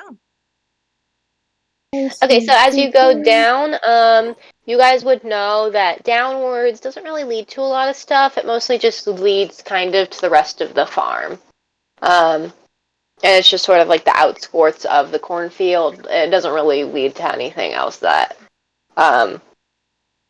is significant unless you were planning on traveling to the like if you're like planning to like go look in the cornfield. It's just kind of like the outskirts, and it's like not as well paved and stuff. So maybe we should not go. But you do know that there is more farm that you have, or not farm, but you do know that there is more grove that you have yet to explore, and there was another pathway up to the right, up around Granny's house. Oh, okay. Then yeah, they'll go back. Is The it other way. Yeah, the other way. The other way, south, aka up, aka north. Yes, and by south we mean north. South, I meant north. Okay. Yeah, I will bring you back up here. Yeah, you guys are up here. And there is a pathway off to the right, and Juno will follow you. I assume that so will Pito. Wait up, guys! Oh, little girl, she's running with her tiny legs. Yes, but as we do that, we're actually going to go ahead and we're going to take a short. Where is it? Where is it?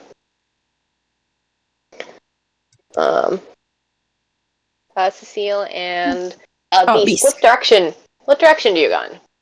It's still loading in for me, so give me just a sec. I'm gonna reload the page. That's fine. It looks like you just refreshed anyway. Yes. La la la la la. Yeah, let me know when you're loading. All right. Okay, I'm loaded in. Yippee! Oh, you're loaded in. Okay. Which direction are you guys going? Are you heading in? Think we started going left, right? I think that's what the direction we were going. Think so. Right. Left from the house into the forest. Yeah. Right. So you head east, through the grove. You're pretty familiar with this part of the grove. It's right by your house. You've definitely been here before, and you've explored around here before. But you've never strayed too far from home. And around you, you're surrounded by peach trees. Which, again, you're pretty accustomed to hanging out in these parts. You normally sit around or prank your friends in these trees or play tag or, run around. But you've never traveled too far outside of the, out of like the little area that you're used to hanging out in. You're normally kept pretty busy, and you normally find some, good times without doing that. But as you start to kind of head out, I'd like you to both roll me survival checks. Oh boy. Okay. As we're doing that, as I roll that, as they walk through, basically just kind of chatting, kind of being like, this was such a good idea, Cecil. We've never even gone past this way. Think of all the cool stuff we could see out there. And she will reach up before I roll that and snatch a peach off a tree and just starts messily eating a peach. And then seeing her do this, peach juice everywhere. Cecil also goes in for a peach and starts eating it again, kind of carelessly, not kind of mimicking what Biska's doing, but not as messily. They don't want to get stuff all over their stuff, so they're just eating the peach. And as they're walking and talking, he just goes, well, I mean, I don't know, maybe I was the only one who ever thought of this, but you ever wonder what was over here? I don't know. I mean, we've never been allowed back here. You can see he kind of like looks really excited about that. I mean, think of it. We could be the first ones to see what's back here. Oh, yeah. Oh, do you think anybody's ever been back here? Like, ever? Well, maybe Granny, because Granny's pretty big, and she gets around a lot. I don't know where she goes exactly, but maybe she's been over here. But Beast wouldn't it kind be of like exciting if we were the first? Beast kind of like taps his chin, or taps, with a finger to his chin, almost thinking like, I think Granny's ever been out here. I don't think so. I think we're probably the first ones. Oh yeah, probably, definitely, yeah. I agree. Definitely.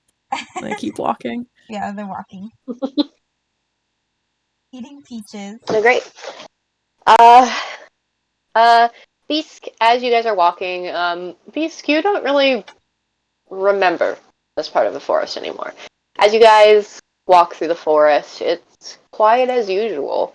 The wind blows through and rustles the trees, but there's no bird songs. There's no bugs. Ooh. And it is eerily empty. It's just you two. And you know that. You know that you two are completely alone in this forest as you walk. Mm. This fact is comforting in some ways, as much it is disturbing. Is the world really this small? Is the world really just this forest that you haven't even managed to find the edge of? And as you walk, Beast, you don't really know where you came from, but Cecile, you do manage to keep track. You know what direction you're going in, but Beast, you sort of start to lose your sense of direction, and you're not quite so sure that Cecile knows where he's taking you, even though Cecile's pretty confident that he knows. So, as Beast is kind of walking, he gets a little distracted, and he's like, oh my gosh, so like epic, super adventurous, right? Can't wait to tell her about this. She's gonna be so impressed. What if we find something really cool and we could show her? And he kind of trails off as he's looking around. It's like, are you sure we're going in the right direction? I think isn't this the way we came? I think we should go this way. And they just randomly make a turn and start walking a different direction. Yeah, okay, this way. But no, yeah, I really think that she'd be impressed. I think maybe we should find something to bring back for them, so they believe us that we found this place. I think so too. And as he's kind of saying that, he takes the acorn out of his pocket and he's sort of like throwing it up into the air and then catching it and then throwing it up into the air and catching it and bouncing it back and forth between his hands and then goes, here, catch, and throws the acorn at Cecil. Oh, do I have to make any sort of check for this? Yeah, make a dexterity save. Okay. Or okay. Dexterity. Mm-hmm.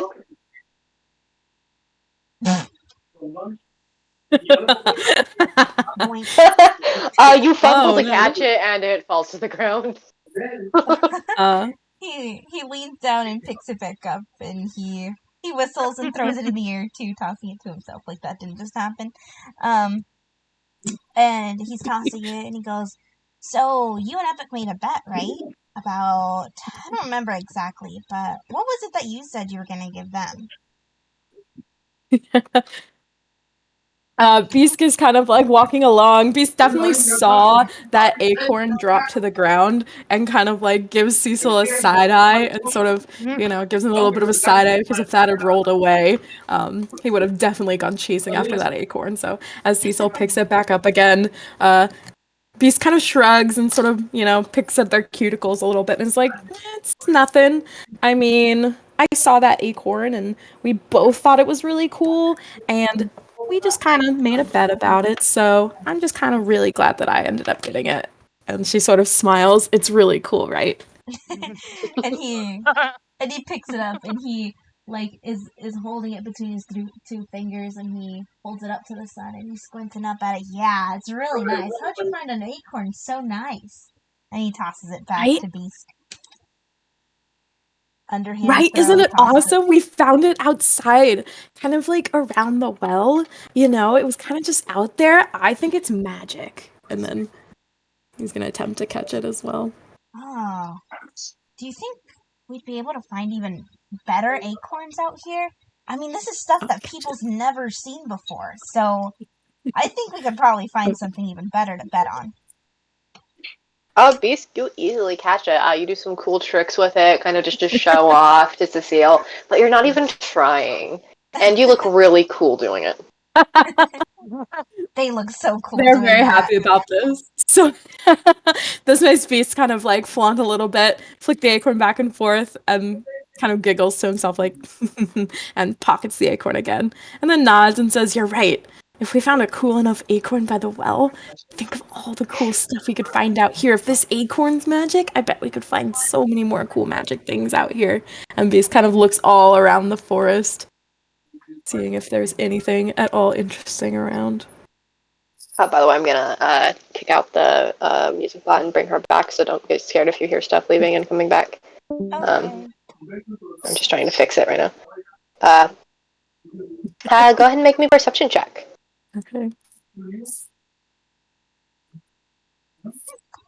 my perception?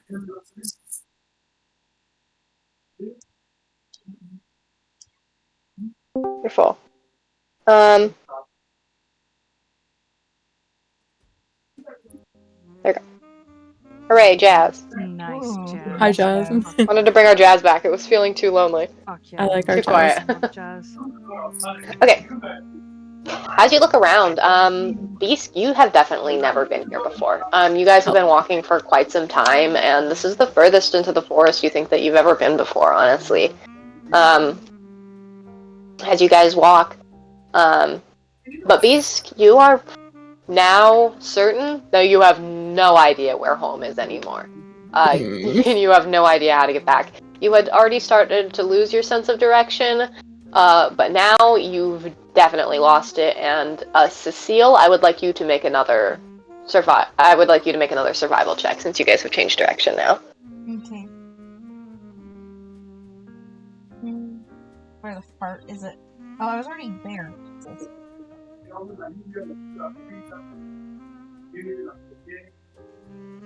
Okay, survival, right? Mm-hmm.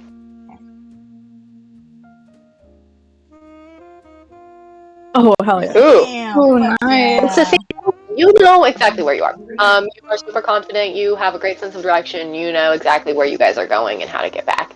You've totally kept track, even as you guys have changed direction. You're hyper aware of it, as Beast just pays no attention to it. As Beast kind of looks around, you can see so far they've had kind of like a smug, sort of confident expression, but as they look around and they kind of like quiet for a second, that sort of falters just slightly on their face, kind of a very slight falter in his expression, and goes, I've definitely, I mean, I've been here before. I definitely know where we are, but like you know where we are too, right? And at this, he's eating a peach still, and he doesn't look back at Beast. He just nods, goes, and then he goes, well, first we went in straight, and then you took a left, and then he's like doing a bunch of motions with his hands, like showing exactly like where they were walking, like speaking a lot with his hands as he's talking about this. And then we like took a little bit of a turn here, kind of diagonal, and now we're right here over by this tree. Yeah. Beast looks at the tree, looks at Cecil, looks at the tree, looks at Cecil, and then is like, right. I knew that, right. So which way's home? Which direction's home? I believe this way. And he points off to the side somewhere. Did you want to go He's kind of back? stares in that direction at the suggestion of going home, kind of looks at the direction. And then you can see that slight falter on their face. And for a second they're quiet and then says, well, we don't really have anything to bring back. I mean, by the time you get back, everybody's gonna have so much candy. And like, I don't care about the game anymore or whatever. I mean, I don't care about the candy, but like, if we come back and we don't have candy and we don't have anything else, I mean, that's just not gonna be very good, right? And they sort of look at Cecil. And Cecil stops walking and he's considering this, and he goes, oh, wait. And then he bends down and picks up a rock off the ground and he shows it to Beast. He's like, well, I bet they've never seen a rock like this before. I mean, we don't have to. They've never been out here before. They don't know what's out here. We could tell them anything about this rock and they'd be really impressed. He stares at the rock and is considering the story. They could definitely make up some sort of grandiose story about this rock. So you can see kind of the thought lingers there, and for a moment you think maybe she will kind of believe this, and then very slowly she shakes her head and goes, "No, no, I don't like that. That's not good enough. That's boring, Cecil. Come on." And she turns in the exact direction opposite of home and continues to go forward. Okay, well, he shrugs and he still pockets the rock and he waits. And he's like, well, I guess, but like... And he's talking to himself at this point. He's not even really talking to Beast. But like, what if we told them like it was a magic rock? And like this rock came to us in like a cloud of smoke. And it was dropped off by like a really old wizard, like even older than Grandma. Like, that would be really cool. I don't know. And he just shrugs and he continues walking. Oh, Cecil, beloved. Can I make a check? Lovely. Just to let's see if there's anything interesting around. Yeah. Go ahead and make a perception check. Perception.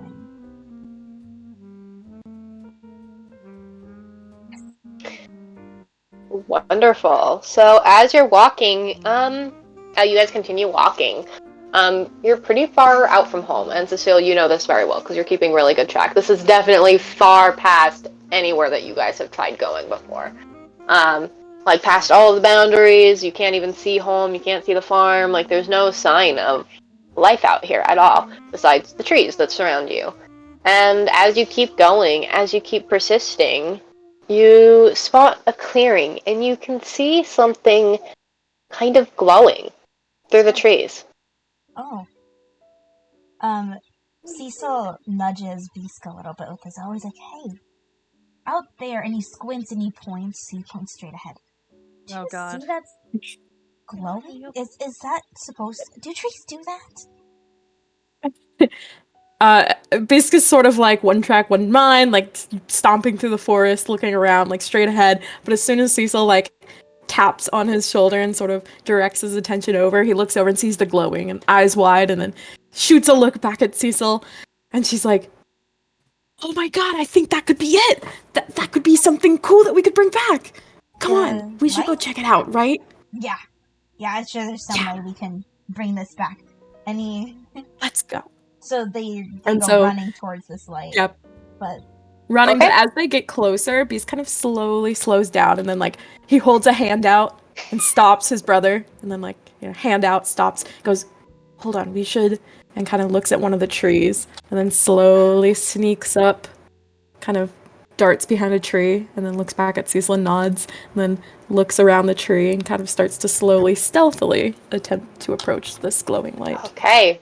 You sneakily sneak closer, hiding behind trees as you get closer to this glowing light. And as you get closer to it, it just seems to be a glowing light. You don't seem to be able to make a form out of it, honestly. Like, it just, as you get closer, and as the trees stop to obscure it, you just see more and more light where there are not trees. And you come closer to a clearing. And let me go ahead. So yeah, can you guys all see it? Meg? Yes. Ozzy, can you guys both see this? Yes. Yes. Yeah. Yeah, as you come closer, you find this giant glowing light. And as you do, you come across what looks like some sort of giant glowing wall of sorts. Oh shit. As Beast sees this glowing wall, they look at Cecil, and they look back at the glowing wall. And then they look back, and they're like, "Well, are you gonna go check it out?" As they get closer and closer, they're running, and then their running kind of dies out, turns into walking until they stop. And he looks really nervous. He's not even trying to hide it at this point. His eyebrows are furrowed. He's frowning. Fidgeting again with the little tails that he has and the little bits and bobs on it. But once Beast speaks up, he nods immediately and goes, "Oh, yeah, no, of course, and he looks around, sees maybe if there's anything else he could pull attention towards instead of the big, bright light of just wall of light. But there's nothing else he can really go to, so he steps foot and slowly walks towards it. And as he's walking towards it, he still has his mostly eaten peach in hand, and as he gets closer, he's finishing up until the last thing left is the peach pit in the middle. And as he gets about like a foot between him and the wall, he takes the peach pit and throws it against the light. All right. You throw it, and it hits it. Through this kind of wall, you can see more forest on the other side, but the peach pit just bounces off of it and lands back at your feet. And he's very curious at this reaction. He was most definitely expecting the peach pit to explode and do something very violent. Boom! As it just bounces off too, Beast is gonna approach. Like you can see, he was kind of like staring at the wall, really excited to see if it would blow up, and then it doesn't, and then he goes, "What? It didn't even do anything." And then so they come out from behind and kind of scamper over. Yeah, Cecil is relieved at this, and so he decides to approach the wall further, and he goes closer and closer. The light is super bright, and he's like squinting, but he puts a hand up against this wall. Yeah, it's brightly glowing, but as you put your hand against it, it just almost feels like you put your hand against a glass window. You can see through it onto the other side. It seems like pink tinted forest through the light, but you are stopped from moving through it. Beast cups her hands around their mouth and goes, "What's it feel like?" It feels like glass, I guess I would say. But on the other side, I see more forest, so maybe there's a way around this thing? I don't know, what do you think? Good. And he like, Beast waves his kind of hand comes up over. behind him. Yeah, and gestures for Beast to come closer. Beast draws closer, and as they come closer, they lower their voice, and they're like, "Wait, so like it doesn't hurt, or doesn't feel like weird? I mean, you're not melting." No, and he shows his hand, and he spreads out his fingers and closes them again. No, all good. You want to touch it? Beast takes his hand immediately, before he even asks, takes his hand, holds his hand up to her face, kind of rotates his hand around, prods his hand with her finger, and then drops his hand, and they look a little disappointed that nothing has happened. Oh, it didn't melt him. It didn't melt. They look a little kind of disappointed, and they're like, "Oh, well." And then Beast's gonna approach and place their hand palm side on the glass as well, or on the light as well, and feel. Weird, isn't it? I mean, Really weird. I mean, it feels like glass, and it's bright, and they kind of squint, look through the light, try to see what's back there. I can kind of see more forest. Do you think it goes all the way around? I mean, I guess there's only one way we could find that out. But I think if we do, we might lose where home is. I mean, that's fine. They're gonna find us anyway. I mean, we'll find our way back, right? Or they'll find us. It's no big deal. Yeah, no. I can try to keep track. I'm sure I could find a way back home anyways. Do you wanna... Yeah, you remembered, right? Yeah, no, it's this way, and then that way, and then we take a turn, and then turn again. Yeah, no, I got it. Right, exactly. And as Beast is talking, they're looking up. Can he tell kind of how far up this light goes, or how far up this wall goes? It seems to just go up, and actually it seems to sort of curl inwards above you, but it just sorts to sort of fade. Like, it might go further and might kind of like extend further, but it just sort of seems to melt into the sky out of sight, becoming, just kind of becoming invisible as it goes up further. He just kind of frowns a little bit and then looks over at Cecil and says, "Here, I want to try something. Wait, come here." He nods and steps closer. Come, this way. Yes, he shuffles.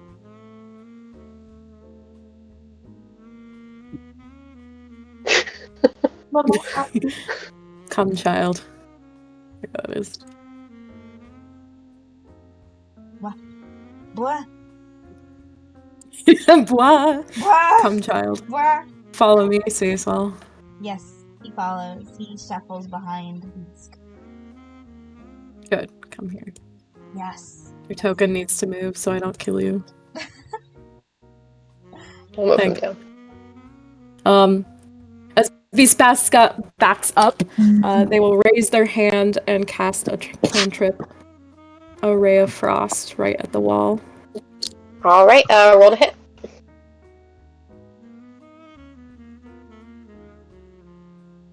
Attack.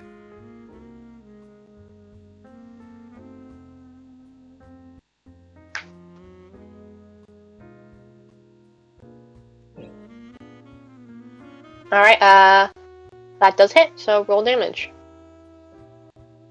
As it hits, you can see she gets very excited about that. Maybe I can bring it down. You roll, and you do hit it, and it just seems to melt into the barrier. Oh, Well, that didn't work. I've been praying. You can see Beast kind of like stamp their foot a little bit, and he's like, I've been practicing that spell. I really thought it would do something. This is stupid. It's not even doing anything. You can see they're starting to get agitated that this wall is just sitting there. It's just sitting there. It's not even doing anything. And at this, Cecil's thinking, well, this wall we found is really special. And, I think that kind of proves it even more, how special this wall is. I mean, if it really absorbed your attack, that's crazy. I know. But, now that I'm sitting here and now that, we're here at this wall and we're talking, how are we gonna prove to other people that this is here? I don't think they'd want to come out here with us to look at it. At that, Beast kind of like taps on his face, taps his chin again, and he's kind of thinking, and he's like, well, I kind of don't want them to come out anyway. I mean, it can kind of be like our thing, right? Like, we found it. Oh. But I do want them to know. I mean, I want them to know that it's existing. They might think we're lying, and I don't know.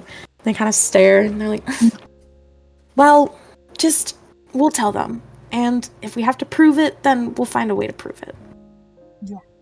Yeah, that sounds like a good idea. This could be our satisfied it. Yes, our place. And then they wait, and they kind of perk up a little bit, and they're like, wait, do you still have the book? Yeah, I have the book. And he takes it out, and it says whatever was on the cover previously before he casted illusionary script. So it's just the book as it was previously, and he hands it off to Beast. Beast tastes the book and says, there, this will be our proof. If anybody says that we didn't come here, and Beast is going to come right over here as soon as I turn off my... There we go. And they're going to put it, and they kind of crawl down on their hands and knees, and in the dirt child kind of crawl up to this bush over here, and they shove the book inside the bush. Okay, then a tree. Wherever there's a bush, if there's a bush over here, or any sort of like... Yeah, there's lots of brush around you. You're able to pretty easily find somewhere. Wonderful. So, I guess kind of somewhere over here, or I guess closer to the wall. They kind of go over here, right by the wall, and then kind of find a bush right nearby the glowing of the pink, and then shove the book and kind of like nestle it right against a bush and shove it into the plant, into the brush, and then run back and says, there, that'll be our proof that we were here, and we can come back here anytime we want now. Yes. Oh my goodness, you're so smart. Oh, this is why we're a team. Aww. And that Beast kind of like perks up immediately and goes, yeah, exactly. Here, we'll shake on it. And Beast holds his hand out and he looks at Cecil and he goes, and spits on his hand and then shoves his hand towards Cecil. Oh, gross. Cecil's eyes get very 11-year-old child. Cecil's eyes get very big at this, and he looks down at his own hand, like, and he takes in a really like and spits. Oh, yuck! Bleh. He just immediately giggles in that and goes, ew! And then Cecil laughs, and then Ew, he goes in. that one had like snot in it. You just know it. Gross. Gnarly, ew! And That then was a Cecil good one. laughs, And he takes out his hand again. Well, you said you would shake on it, wouldn't you? Beast like wrinkles his nose and he goes, yes. And then they put their hands together and shake, and kind of rattles. When Beast shakes Cecil's arm, he kind of like takes his brother's arm and like shakes it up and down violently, and then like pulls his hand back and kind of looks at his hand and then wipes it on his clothes. And Cecil lets his hand be shaked. He's not contributing much to the handshake. It's all just Beast like moving him around. And when he pulls away, he goes into a nearby bush and wipes his hands off with the leaves. At that solemn handshake, serious handshake, Beast kind of nods. They seem satisfied at this resulting, and then they go, cool. All right. You think you're ready to go back home now? Beast looks around and says, I think so. You do remember how to get home, right? Yeah, no, of course I do remember. I mean, I was the one that led us here in the first place. Of course I remember. Beast kind of stares at him, thinks about trying to claim that they were the one who led them there, obviously, but they pause and then they go, right, you did. All right, well, lead the way then, Cecil. And Cecil beams at this. There's a little pep in his step as he walks out in front of Beast, and he waves his arm real big and goes, "Follow me!" and walks out back in the direction of home. Let's go. Great. So you guys start to head back home. With daylight still on you, the sun still burns in the sky, and you start to make your travel back home. You're pretty far out, but as you make that travel, we're going to go ahead and switch back to the girls. So you guys and the boy. The girls and the bunny. Wow. And the boy. So as you guys go to the right of Granny's house. I'll put you down here. As you come over, on the ground, as you guys can obviously see, is a giant sundial, actually. And it currently shows the time Sick. I love as being around 2 p.m. Oh, have we seen this before? Yes, you're well aware of this. It's both obviously a sundial, and it serves as almost like a religious kind of like what's the word? Like centerpiece of sorts for the goddess Sun, as you would know her. Do we? How do you worship spell that, sun? goddess? Just sun, like the word sun, like S-U-N. Oh, so it's just sun. Okay. And Juno will follow along with How do we worship sun? you would know Sun to be the goddess of all magic, and as wizards, it's your place to worship her and to give offerings to her and the such. Whatever. And you would know. Sundial. We're on the sundial. The sundial. Sundial. You would know Granny to be a very high supporter of this, and you know her to be a very, very generous god that takes care of other magical creatures and, tieflings, herringons, your types of species and magical creatures. So,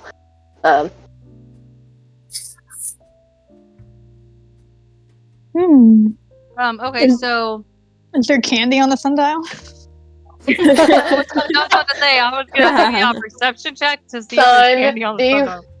Son, do you have candy for me? Go ahead and roll me. Yeah, go ahead and roll me a perception check. Let me roll as well, if it lets me, please. Juno, would you also like to do a perception check while you're over here? Yes, please. Alright. Oh my god, I fixed my foundry. Holy hell. Yeah. Nice. I will do that for you. Oh my god, I can move Juno. Yeah. I'm so happy for you. That I'm took still gonna so roll for you long. just because I'm right here. Yeah. Already pressing the button. Oh, Yeah, and you get the cool DM roll. I got my computer fixed. All my I'm luck so happy got. for you. I could tell I was stressing you out. Fuck yeah. Cool. Epic, Juno, you guys are kind of looking around. And as you guys kind of go to one side over here, I'm gonna move you guys both over here. You kind of go in this direction, and Pito goes in the opposite direction, and she just happens to go in the direction where, yes, she does kind of see it on this sort of it's kind of sort of like it's made out of stone and it's sort of like embedded into the ground, and she sees it on one of these numbers up here. She's gonna head over and very gently pick it up. Great, you do, and you find a piece of black candy. Black Ooh, candy. black candy.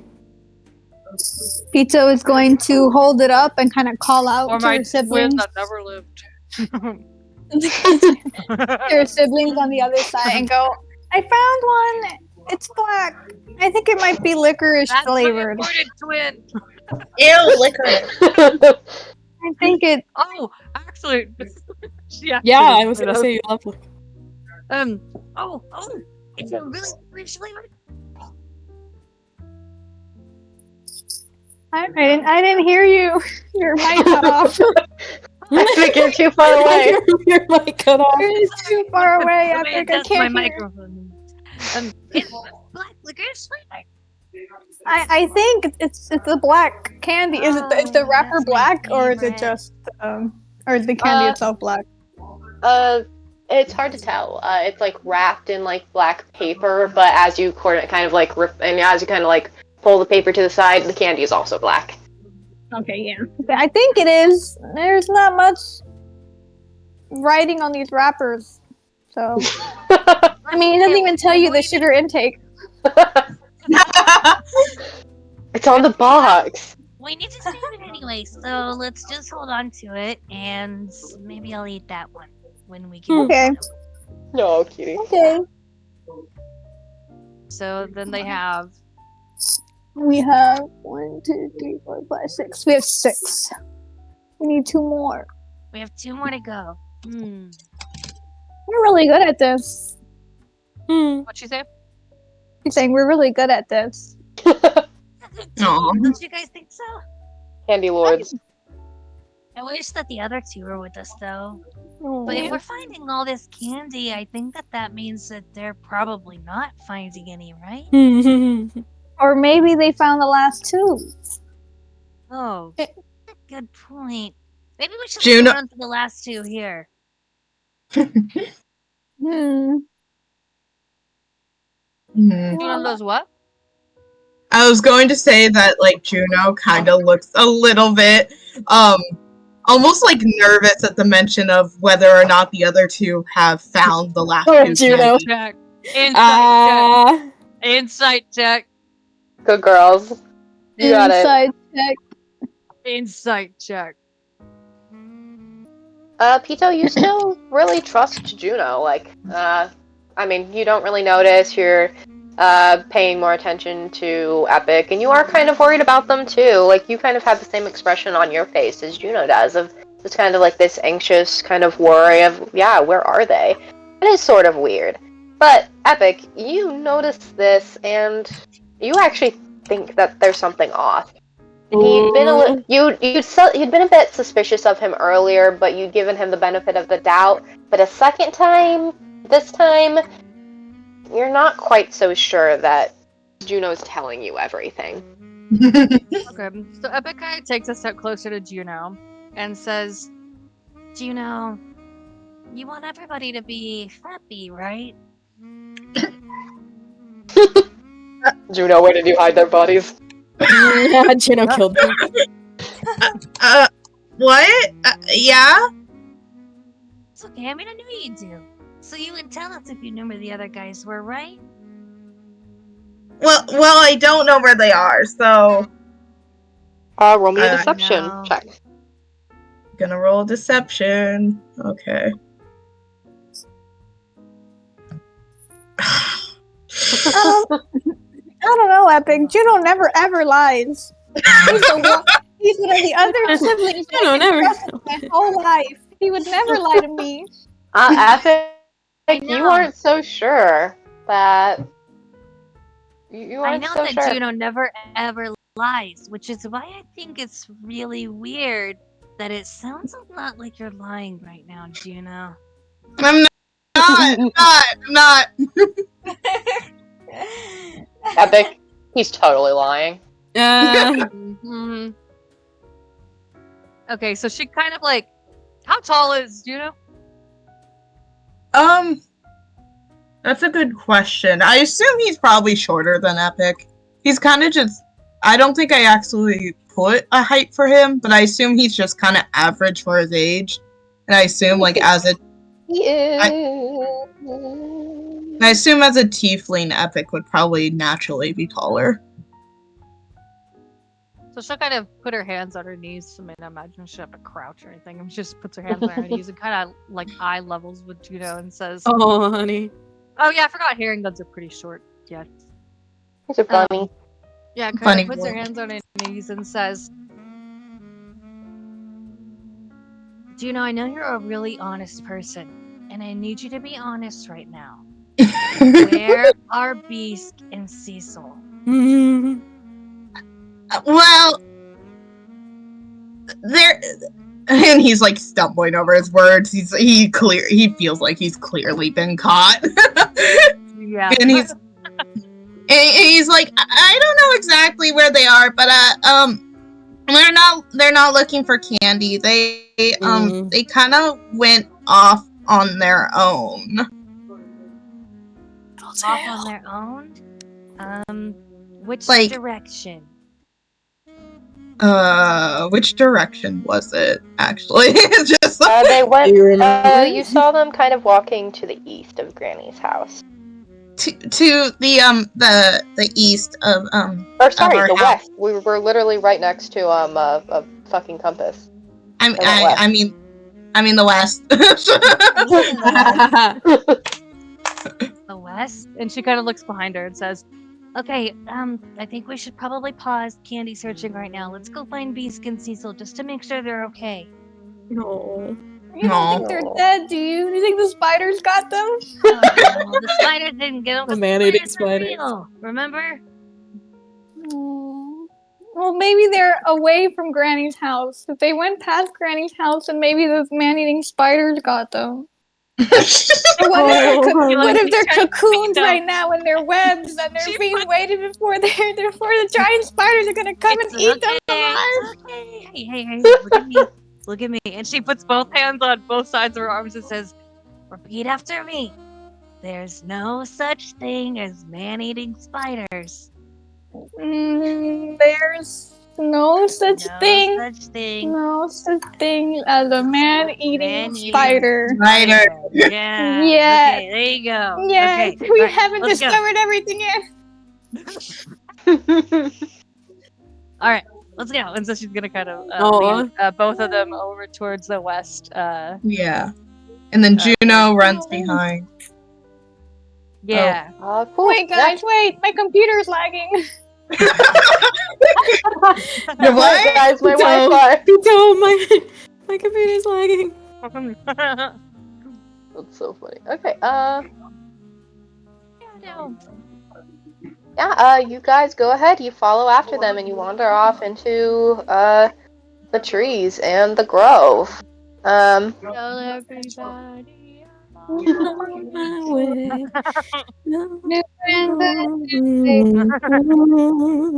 And I'd like all three of you to roll me a survival check. Is the survival check to tell where we're at? Yes. So Pito has keen mind, which means that she always knows where north is, which means that she can never get lost. Do I still have to roll for survival? Yes, but you can roll with advantage. Okay. Because you know exactly what direction you're.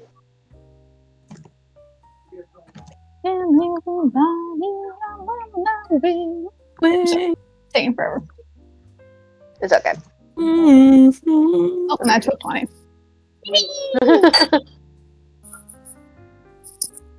Oh, dang. You go, girl. Yeah, Epic, I'm gonna need a roll from you as well. Wow, sorry. I was looking for my token and I was like, where's my token? You're like, where's Epic?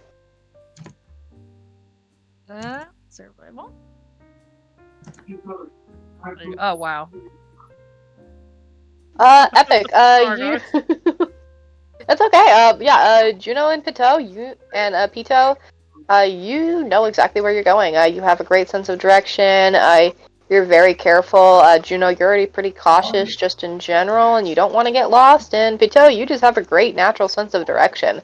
Epic, you are way more focused on trying to kind of look through the trees, look ahead of you. You're not really caring about what's behind you as much as you're trying to actively look for Cecile and Beast. So that's just way more on your mind, and where you guys are gonna, when you guys go back home, you don't really care about. That's just not your main agenda right now. So yeah, you guys travel forward through the forest, and as you guys kind of travel through the areas that you've been before and that you're familiar with, you don't see them. Ooh. Oh, I think they're dead. Hey, I think they're gone. no, No. I think something awful happened to them. No, it's okay. They're probably not dead. Can Epic look around to see if we see any like tracks or indications that they've been there? Go ahead and roll me a survival check. Wow, really just not feeling survivally today. Just don't feel like surviving today. Would anybody else like to roll for this as well? Yeah. Juno will. Oh, Juno can. Peter will give them the help action. Oh, okay. Go ahead and roll with advantage, Juno, so you can roll Okay. one more time. Survival with advantage. Yay! They're both 17, so it doesn't matter. As you're kind of looking around, you see Epic kind of looking around the trees, and as she does, you do the same thing as well, kind of following her example. And as she's looking at one side, you kind of look to the other side, and you see that there's some missing peaches Okay. Missing that look like they've been freshly picked. And you know that there was not an animal or any type of other wildlife that has picked them, because there are none to pick them. Yeah. Juno points towards the missing peaches, and he goes, "They probably got hungry. I think they went this way." Good eye. So Thanks. Epic will follow after Juno, and kind of let Juno lead the way, since Juno kind of seems to have a good idea of where they're going to be. Juno kind of turns back to Patel to make sure she's following, that she's caught up, and that she knows where we're going. And he's like, "Okay, this way." And then he begins walking in the direction of the peaches and where they had been picked. Wonderful. As you guys go, I would like everyone, including Beaskin, Cecil, I'd like all of you to roll me a perception check. Ooh. Hey. That's Perception. Perception. Perception. Perception. Where is Perception. I don't know why I'm like thinking of a French accent. Perception. Perception. Roll for perception. 17. All right, good job. So as you guys are all walking, you're all kind of looking in different directions. Beaskin, Cecil, you're heading home. Cecil, you're focused on sort of getting you guys back home. You aren't really paying attention to what else is out here. But Epic, as you guys are kind of walking by, you decide that you'll get a bird's eye view. You kind of fly up, you get a little bit higher than everybody else, trying to spot them, and you do through the trees. Just a different, like just barely like on a different path from you, walking adjacent to you, where you guys almost would have missed them and walked past them. You see both of them walking through the forest back in the direction that you guys just headed from. Okay. Wait. So we see them. You see them. Okay. So Epic will kind of like raise a hand and say, "Beast, Cecil over here." And So, Cecil and Beast, as you two are heading back home, you hear a voice from the forest, from the trees. From the trees. Oh shit. As And they're it's a very walking, familiar one. as they're walking and chatting, they hear the voice. Obviously the familiar voice of their sister. And Beast kind of like stops and looks around and goes, "Epic?" And then she's kind of like looking up into the sky. Oh, Sometimes I can still hear her voice. I know. Sometimes I can still hear her voice. and Cecil also reacts. He goes, "Oh!" And he's looking around up in the tree, see if he can see her. And he doesn't right away, so he just starts waving and jumping up and down. Epic! Do you see us? Do you see us, Epic? Yeah, hang on. Turn around. Behind you. He turns around. He does a full circle. What? Behind you. Behind? Oh! Hi! I forget you can fly sometimes. You don't really fly indoors. That's cute. I'm definitely on the ground. Oh. He still says this.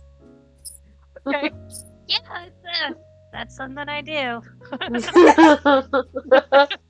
a But I'm cool thing walking that right you now. do. What are you doing? I thought you guys were looking for candy. And she like kind of takes Juno and Hito and will walk towards them. No, you guys can have your candy. We found something a lot better. As soon as he says that, Beast kind of like elbows Cecil in the side. Elbows him, Epic makes him looks stop. over. Epic looks at Beast and says, Did you find another acorn with a face on it? And then Cecil notices Beast- that Beast yeah. is As Beast says that, or as Epic says that, Beast gives a brilliant smile and smiles widely and says, "Well, we were looking for candy, but then we got lost. And no, we didn't find another acorn, but Cecil found a really, really cool rock. Show him, Cecil." Yes. Roll me a deception check. and Linus? she's gonna put two and together because Juno said they weren't looking for candy. So the stories don't Juno match doesn't up. know what we're thinking. She doesn't know what's in my mind. Me.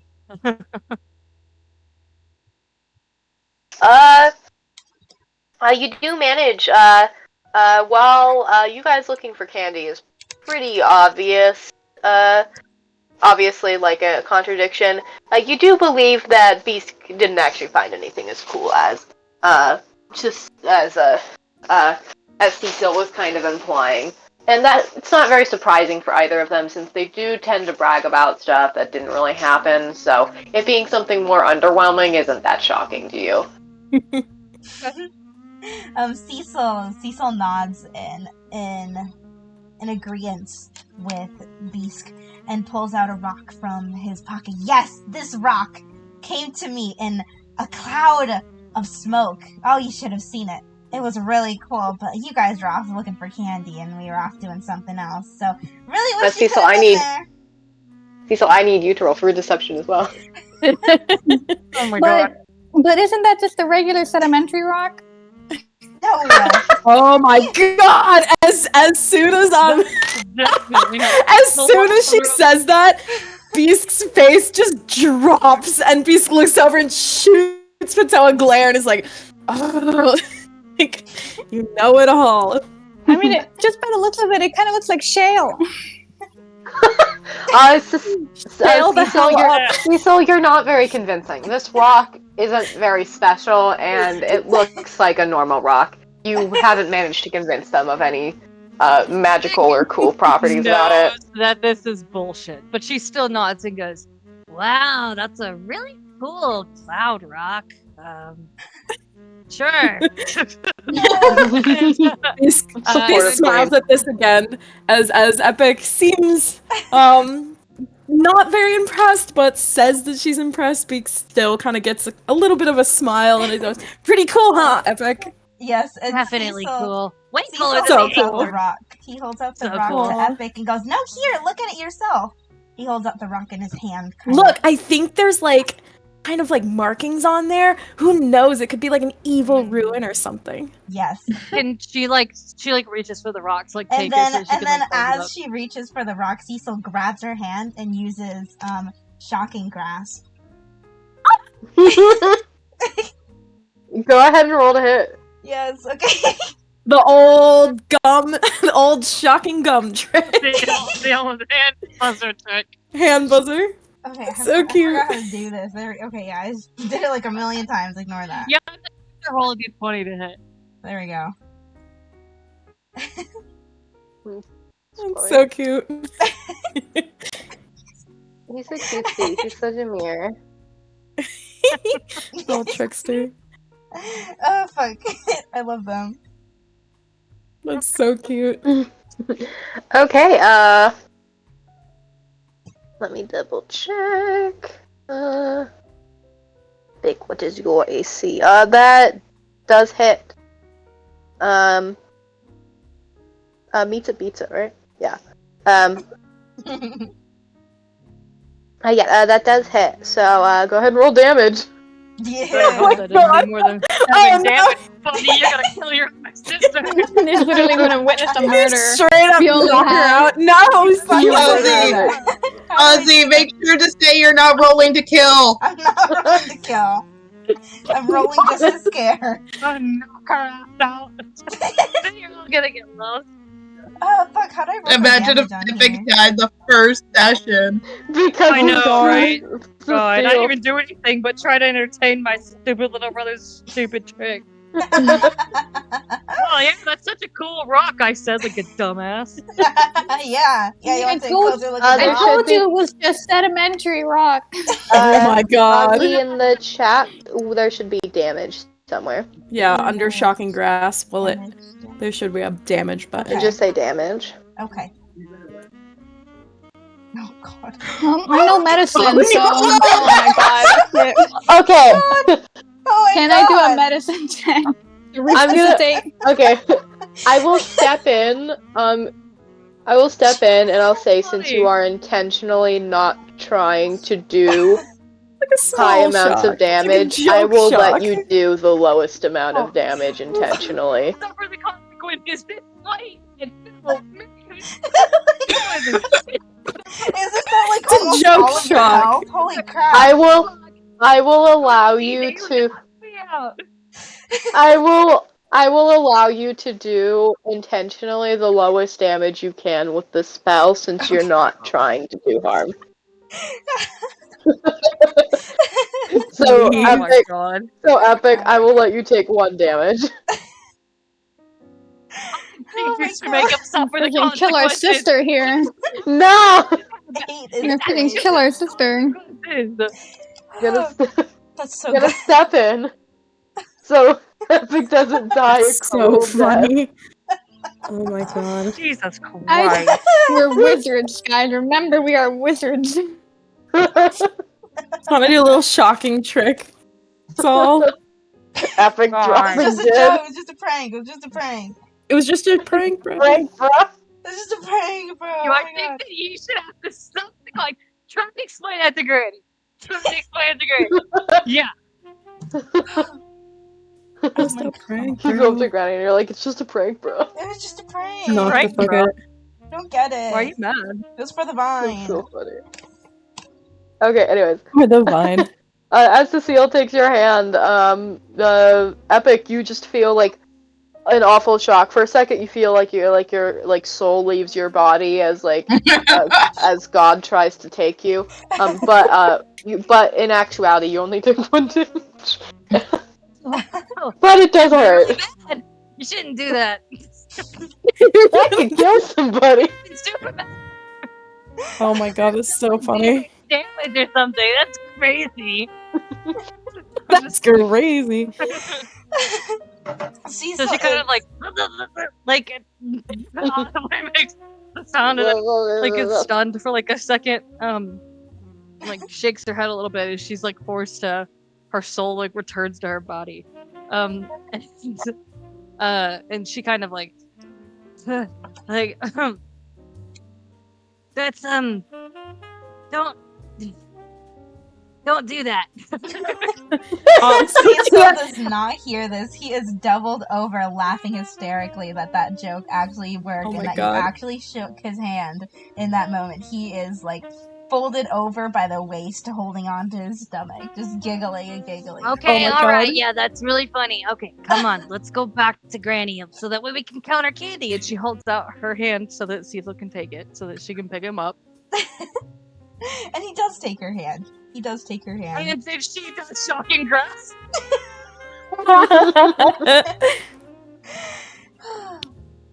Okay, hang on. That's so funny. Let me Go ahead, roll it.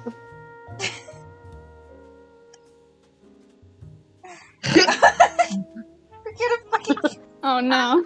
You have Not to click that on. one. You have to click on the spell. Oh, I do? Mhm.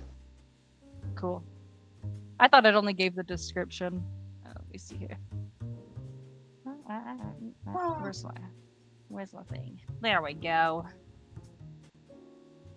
The 8 was crazy. And then you can click roll to. Oh, I literally knew this. Why did I think that I didn't know this information? I don't know. Do this every You, the DM. I'm like, oh, I have to click Wait, on wait the a spell to second. use it? Wow, that's new information. You do grab him and Cecile. Your entire body like radiates with like this like flash of lightning, and rattles like your whole body. And you also take 1 damage. Okay. And then she's also laughing hysterically. and when he takes her hand and he's shocked, he's hit with the electricity just going through his body, and he stumbles backwards and falls back, almost hitting Beast, but his head falls in between her feet. And once he recovers from the shock and the initial pain, he starts laughing, just laying on the floor, kicking his feet up. You got me good. That was good. The same. The first time Cecil had shocked Epic, Beast is kind of like giggling and laughing along, and then as Epic brings it on back and shocks Cecil back, and he falls right at her feet, he's like giggling as well, and now he's cracking up and like gasping for air, laughing and like pointing at Cecil. He's like, oh, she got you back. She got me good. Okay. She got you back. Ow, and then ow, that did hurt. And then Beast is gonna even. reach for a hand and help her brother up. Oh no! Yeah. Don't worry, I do have shocking grass. That would be very funny though. And he does. He fully trusts Beast and takes her Aww. hand and lets him help him up.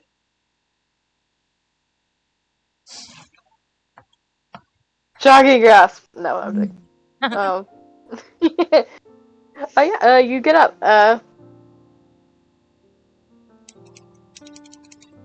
Meg. Meg. The Googles. Meg. The Googles. You're quiet. I'm pawing at you. Meow. How many candies do we have so far? You have 6 out of 8. We have 6 out of 8. Don't mind me, my internet died. Oh, welcome back, Meg. Welcome back. Hi. Hey, you Oh, help wow. Oh my God. Cecil off of the ground? Yes. Yeah. Beast reaches out, takes, not exactly like reaches for the hand first, but then instead grabs Cecil by kind of the back of his shirt and like yanks him up. Yanks You him try to to his feet. ragdoll him up off the ground. Yeah, ragdoll him up off the ground. Yanks him back to his feet, and then Beast kind of like wipes his shirt off, wipes his hand off, and then sort of crosses his arms over his chest, and he's like, "All right, so you guys ready to go back?" Yes. And then maybe I need a little bit of ointment, but we'll worry about that when we're back home. Oh. He's rubbing his hand. All right. Okay, let's go. Last one to freeze is a rotten egg. And then she's gonna like immediately start running. Roll me a survival check. Oh shit. Wait, hold on. Wrong way. She's like, wrong way. Wait.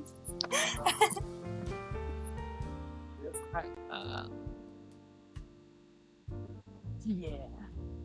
Nice. Nice. Nat 20. Yeah. You know exactly where home is. Yeah. You head straight on back. Juno runs close behind. And Cecil And, follows as well. Waves Trying not for to- Beast to follow behind too. Oh, yeah, Beast immediately takes off running. Last one says a rotten egg. Okay, you guys all, I assume, Mm-hmm. Yeah. you guys all run back, and you make it back to Granny's house, safe and Yippee! sound. To see who gets home first. Go ahead, you guys can all roll me dexterity check. Yo, Okay. buddy. Oh, these will be checks, by the way, not Dexterity. saves. Dexterity check. All right. Just pure dexterity. Pure speed, baby. What?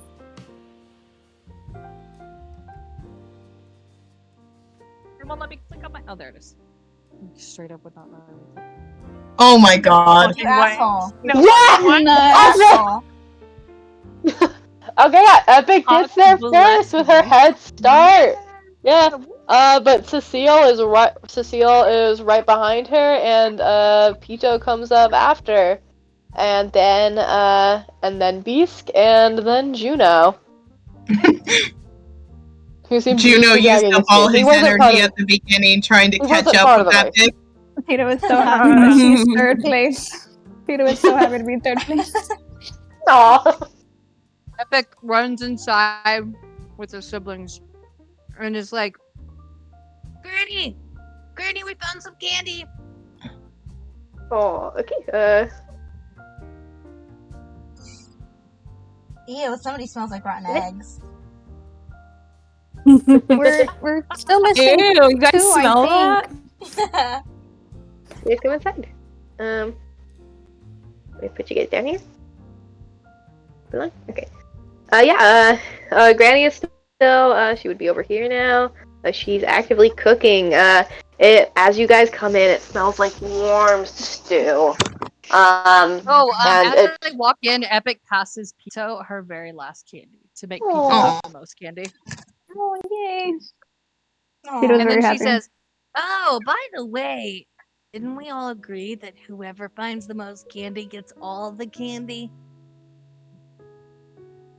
Yeah, so at that, Beast kind of opens her mouth and then closes it and looks and kind of like notices quickly that the other three had been searching for candy and they have the most candy. And then she looks over at Cecil and she's like, yeah, I guess you guys win. We don't really have any candy, but I guess you guys get the most, so you get it all. And then she kind of looks at Cecil and goes, well, Cecil, you want to be on their team too?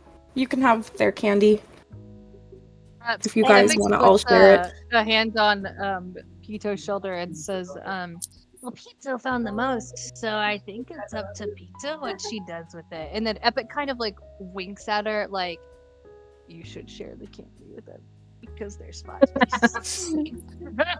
Oh. There's 1, 2, 3, 4, 5, 6. Spoiler, She's gonna- Tito eats all of it herself. There's 6. The she's real gonna look enemy down. of the story.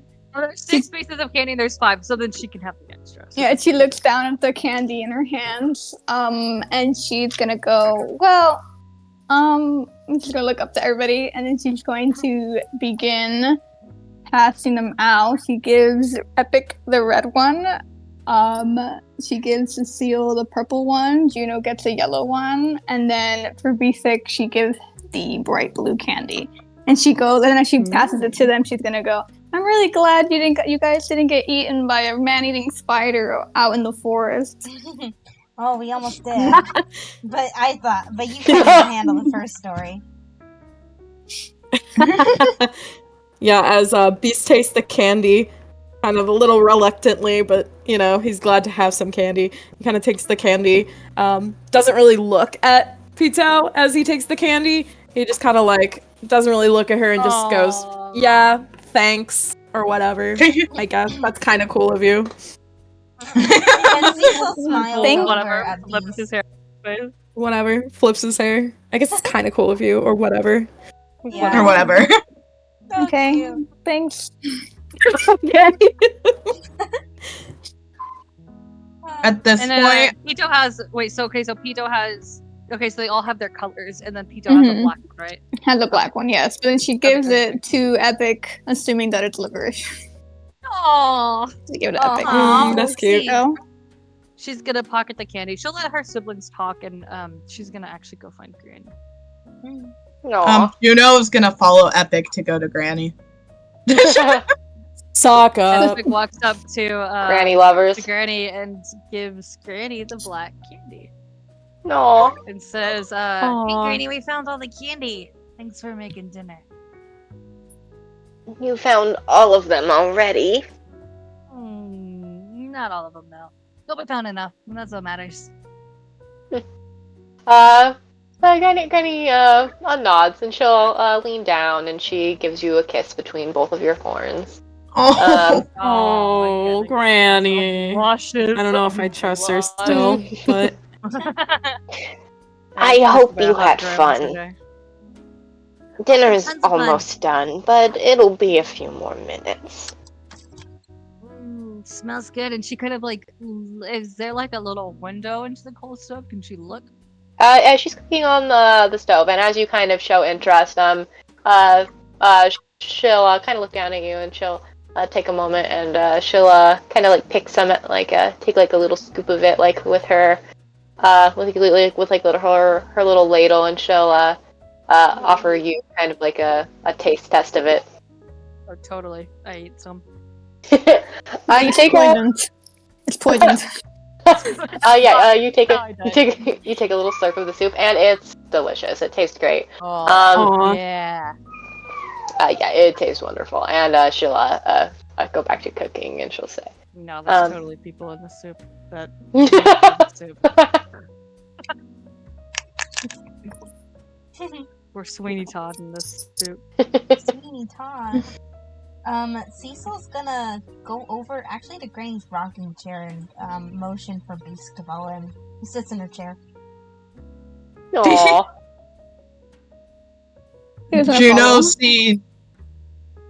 Juno's seen Granny offer Epic some soup. He's gonna go, can I have some?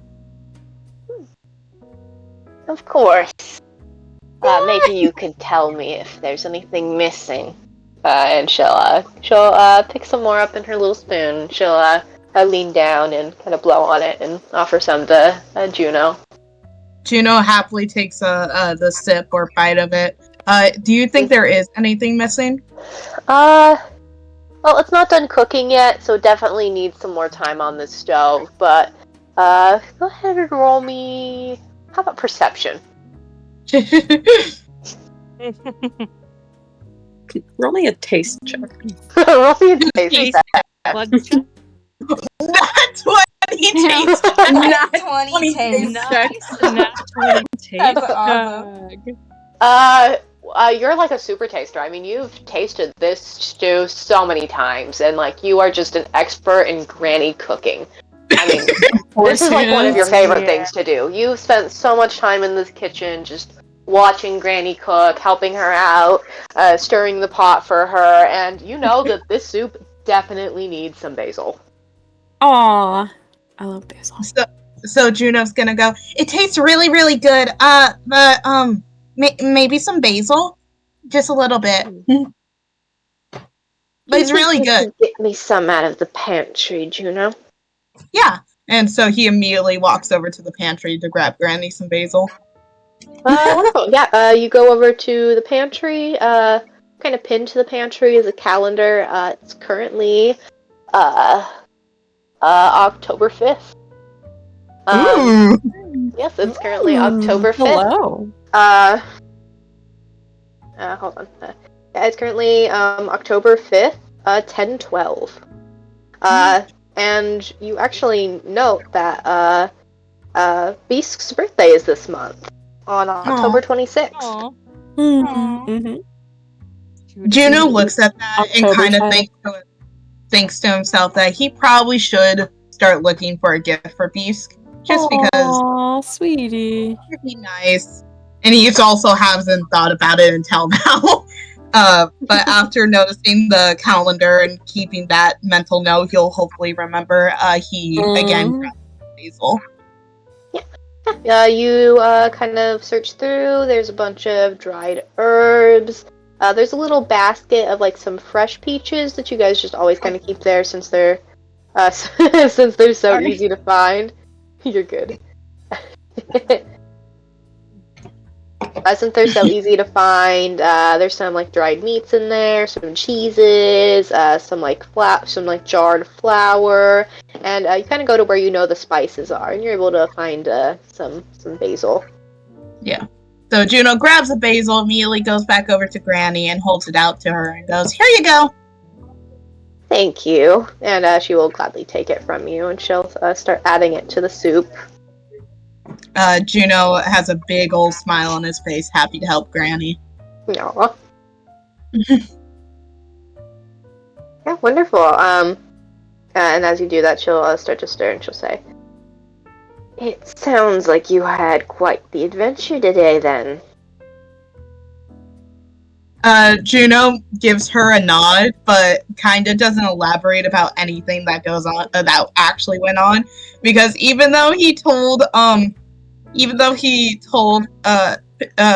Epic and Pito, he's kind of still nervous about telling Granny because he doesn't want to do anything. Thanks for not being a snitch, Juno. He wants to be a snitch really bad, but he's scared. Oh, And then, so he rummages in his pocket and pulls out the yellow candy that Pitu gave him, and he holds it out and says, "I got a yellow one." Now, still have a bit more time in the day. I could give you another hint. Please. We only have a couple more left. Where have you looked already? Well, You can say it, Epic. Look, no, please go. No, please. I think it's better if Juno says it. And so Juno's like, I think Epic and Pitu looked in the attic, and we went by the sundial and the shed. I already got one in the piano. And he's like struggling to remember the other locations. I think there's 2 more, so he kind of looks towards Epic to see if she remembers any of them. Can you, Celie, tell me what you just, like, what the locations you already listed off? I said the sundial, the piano, the attic, and the shed. Attic? Or I think upstairs. you meant the girl room. Oh, okay. I was like, wait, we went in the attic? Okay, yeah. My bad. That's about it. I don't think we've really been anywhere else. In the well. We went in the well. Mm-hmm. Oh. And the leaves. And the leaves. And the leaves. Go, And the go. leaves. And the leaves. Yeah. Alright. Sounds like you've been to most places, but you've definitely missed a couple of spots. Like where?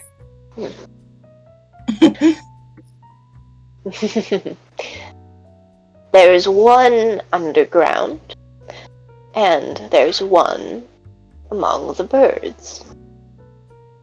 Oh, so like in the trees. Okay.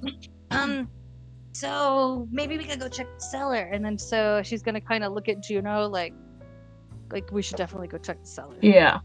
Juno quickly turns to Granny first and goes, Do you need any more help, or can I You've go been and eat plenty of help. Thank you, And Juno. that? You two that are both makes them- wonderful children. Aw, he smiles and says, "Thank you. I love you, Granny." She gives both of you a hug. Oh, Oh. I love you, Granny. Like, you love Granny. Sucko. His hatred of Granny, I feel like, has been healed slightly. Okay, so Epic will go like towards the door and tell everybody. Alright, Hey, we're gonna go get the what? while you guys were talking, Cecile and... Sorry, go ahead, yeah. yeah, Cecile and Biska, what were you guys up to? Beast. Oh yeah, Beast was gonna ask Cecil if he wants to trade candies. So like Beast looks at his blue one and he kind of like goes to open it and goes to eat it immediately and then stops and is like, "Oh, I have a good idea." Looks at Cecil. "Let's trade candies." And Cecil has gone to Granny's chair, and he sits on it. He's rocking back and forth on it, and he likes the feeling of like, oh, whoa, up and down, up and down, up and down. And he stops and he looks down at his candy, which he hasn't eaten yet, and looks back at theirs, and he's like, sure, why not? Do you like purple flavored candies? Beast just shrugs and goes, "I don't know. Who cares? I just think it'll be funny to trade." No, yeah, that's funny. Here, give me yours. I've always wondered what blue tastes like. Beast kind of giggles at this and then tosses their candy right into Cecil's lap and then reaches for the purple one. And he opens it and he eats it. Is there like flavors? Can I like do a perception? Yeah, Beast check also here? at the exact same time opens it and pops it in her mouth. Alright, you both taste them. Beast, yours, kind of tastes like grape. It's pretty pleasant. And then, Seal, yours kind of tastes like blueberries. And he sits there, he's like looking up off to the side and he's chewing it. He's like, you kind of taste like blueberries. Beast kind of rolls the candy in his mouth and he's like, kind of tastes like grape.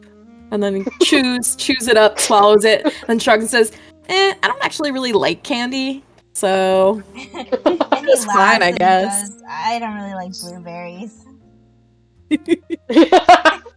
Yeah, okay. And Beast is kind of on his hands and knees, and he kind of can hear the others. So if Epic's talking, like looks around and crawls on his hands and knees across the carpet. And once he gets to like here, he stands up. Yeah. Also, Pito, I noticed that you kind of wandered over. Is there anything that you'd like to do, or that you wanted to say? Oh well, she had followed Cecile and Beast for a second, and then they traded candies, and she really didn't care for it, so she just left. She wandered back over to her older sister. You don't like the trading of the candies? She didn't care for it. She kind of wandered over back to her sister. Yeah, she was like, "What's going on over here?" I was like, "Oh, okay, whatever. I'm gonna leave." She just moved. Cute. Okay. And she goes back to her sister. Hey, so Epic, go ahead. Epic goes towards the door and says, Come on, guys, we're gonna go find the other two candies. Granny gave us a hint. A hint? What's the hint? I want to know the hint. One's in the cellar and one's in the trees, I think. Unless she put it with the real bird, which I don't think is very likely. Beast kind of stops right in his tracks and he looks up at Epic and crosses his arms, over his chest, and he's like, "Wait, the trees? So, like, you should probably get that one, right?" And he kind of like glances over at Epic's wings. Yeah. So like, we should probably get the one in the cellar, right? Yeah, but if you think that we should split up, no. Beast is quiet at that, kind of considering it, going back and forth. You can see it on his Split up face. either. They're like, oh, as soon as Pato says that, they look down and goes, I think we should split up. We're definitely not splitting up. You're not. But, like- She's gonna run out the door. Yeah, last time we split up, you guys went to an area that you guys weren't supposed to. Oh, what are you trying to do? Get us in trouble? I'm just telling the truth. Okay, well, sometimes if you don't have anything nice to say, then you don't say anything at all. And it's not nice to tattle on your siblings, Pato. But I'm not tattling. I'm just telling the truth. And everything that I Becca's said already is out the factual. door, so she Yeah. can't hear The any truth of this. is tattling. But I'm not tattling. Grandma's over You're there. tattling. Haven't you ever heard snitches get stitches? And at this, he Oh my god! he drags his finger over his throat. Intimidation check. This looks over at that. You did! Granny! Cecil! Pito. Pito crying, and she's gonna she's gonna turn around too. And look back Cecil, you in. can't threaten her. She's gonna cry to Granny. I didn't know She's she a was gonna do baby. that. She's Right, literally a baby. You can't threaten What's her. wrong, So Pito? what's Cry wrong? about it. Why are you crying? Why are you guys still staring in the doorway? I said last one to the solar's a rotten egg. That means you're supposed to come with me.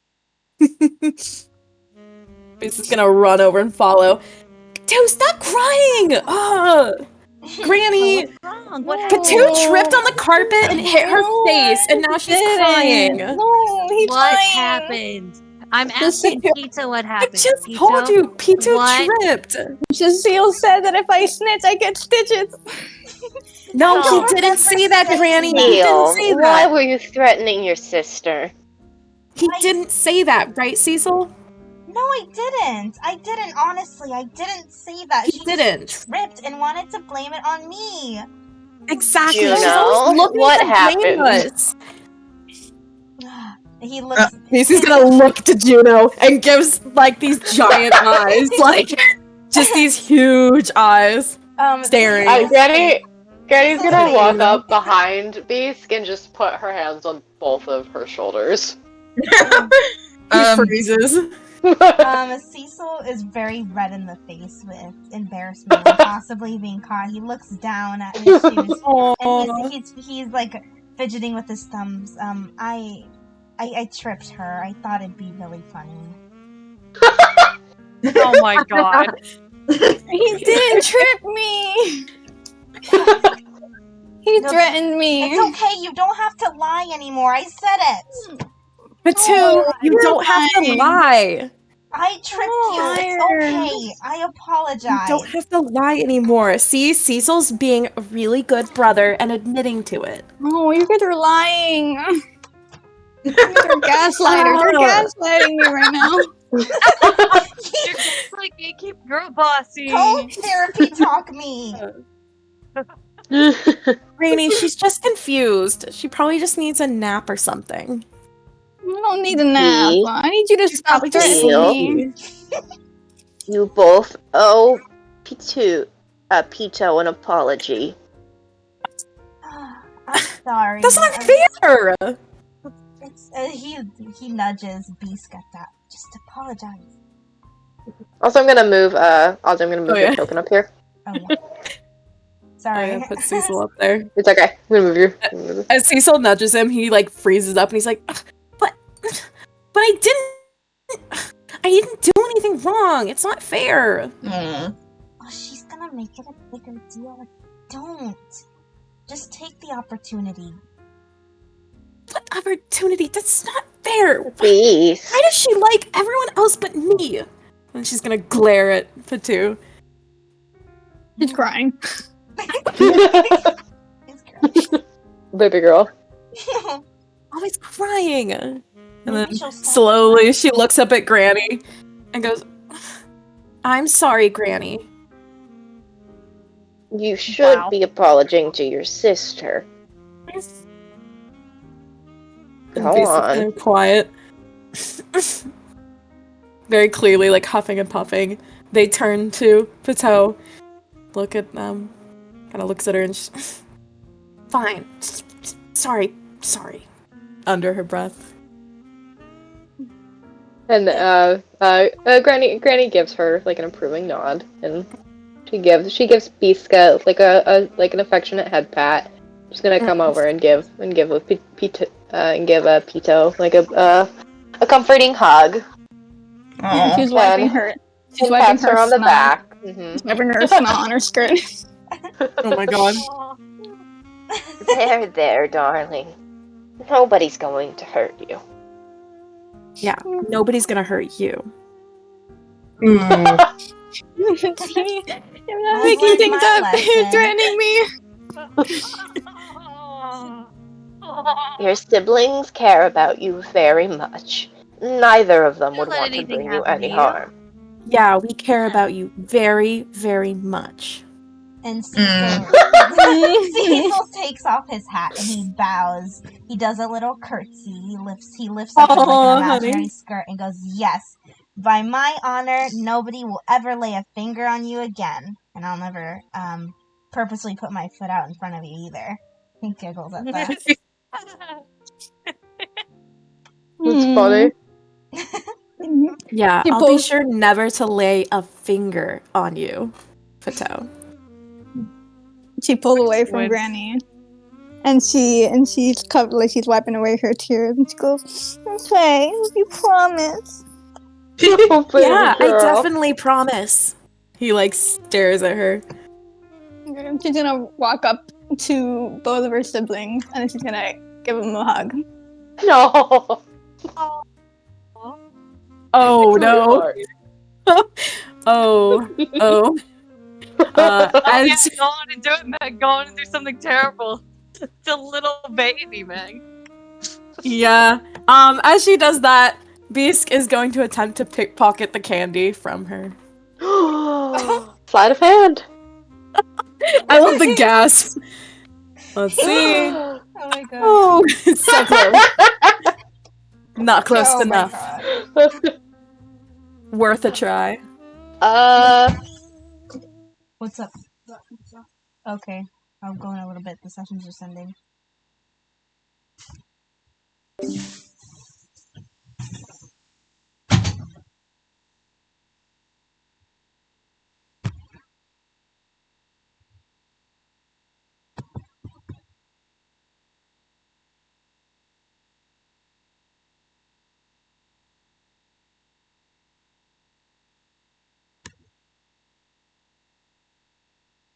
The worst of me. I wasn't trying to steal your candy. And he looks over at Granny and says, Granny, you know, I don't even like candy. I was just trying to hug her back. I think you two should spend some time together. Oh. No! If you're trying to punish me, just feed me to I- snakes or something. I'd rather have that. I think you two need to learn how to get along as siblings. Okay. You get along great with Cecil. Why can't you get along with your little sister? Because she doesn't understand. She doesn't get it. She just doesn't get me. I'm sure you two will manage to find some kind of middle ground. I'm Fine, maybe if she grows a sense of humor. I have a sense of humor. Oh yeah? Tell me a joke then. Okay, well, what does a sedimentary rock tell to the ingenious rock? Beast just stands there like standing emoji and is like, well, what did the one rock say to the other rock? I don't know, what? I molten lava you. I don't get it. So hard. She's like, You know, like, in the background. She thinks it's so funny. Cecil Like, turns you know, his I, back to the conversation and tries to hide his giggling.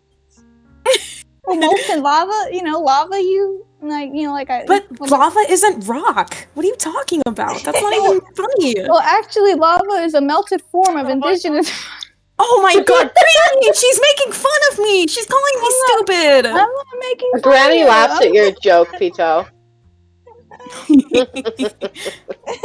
What a wonderful joke, Pito. It's You're not a so wonderful joke. It intelligent. doesn't even make sense. He's kind of I was- like mumbling it under his breath. I was trying to explain it to you. You don't need to explain it to me. I get it. No, I but understand. Run I'm along stupid now, to tell. children. Okay. And then Beast kind of throws his hands up and he's and he stomps around Cecil and goes over here. I'm going to the stops. Epic, where's the candy? She holds up her candy right here. No, not yours. Where's the last Kidding. two? It's in the cellar. Come on, let's go. Fine. Peter was Come now on. trailing behind Beast. Oh, Beast grabs Cecil's hand, yanks him. Come Ah. on, we're going to the cellar. Okay. All right.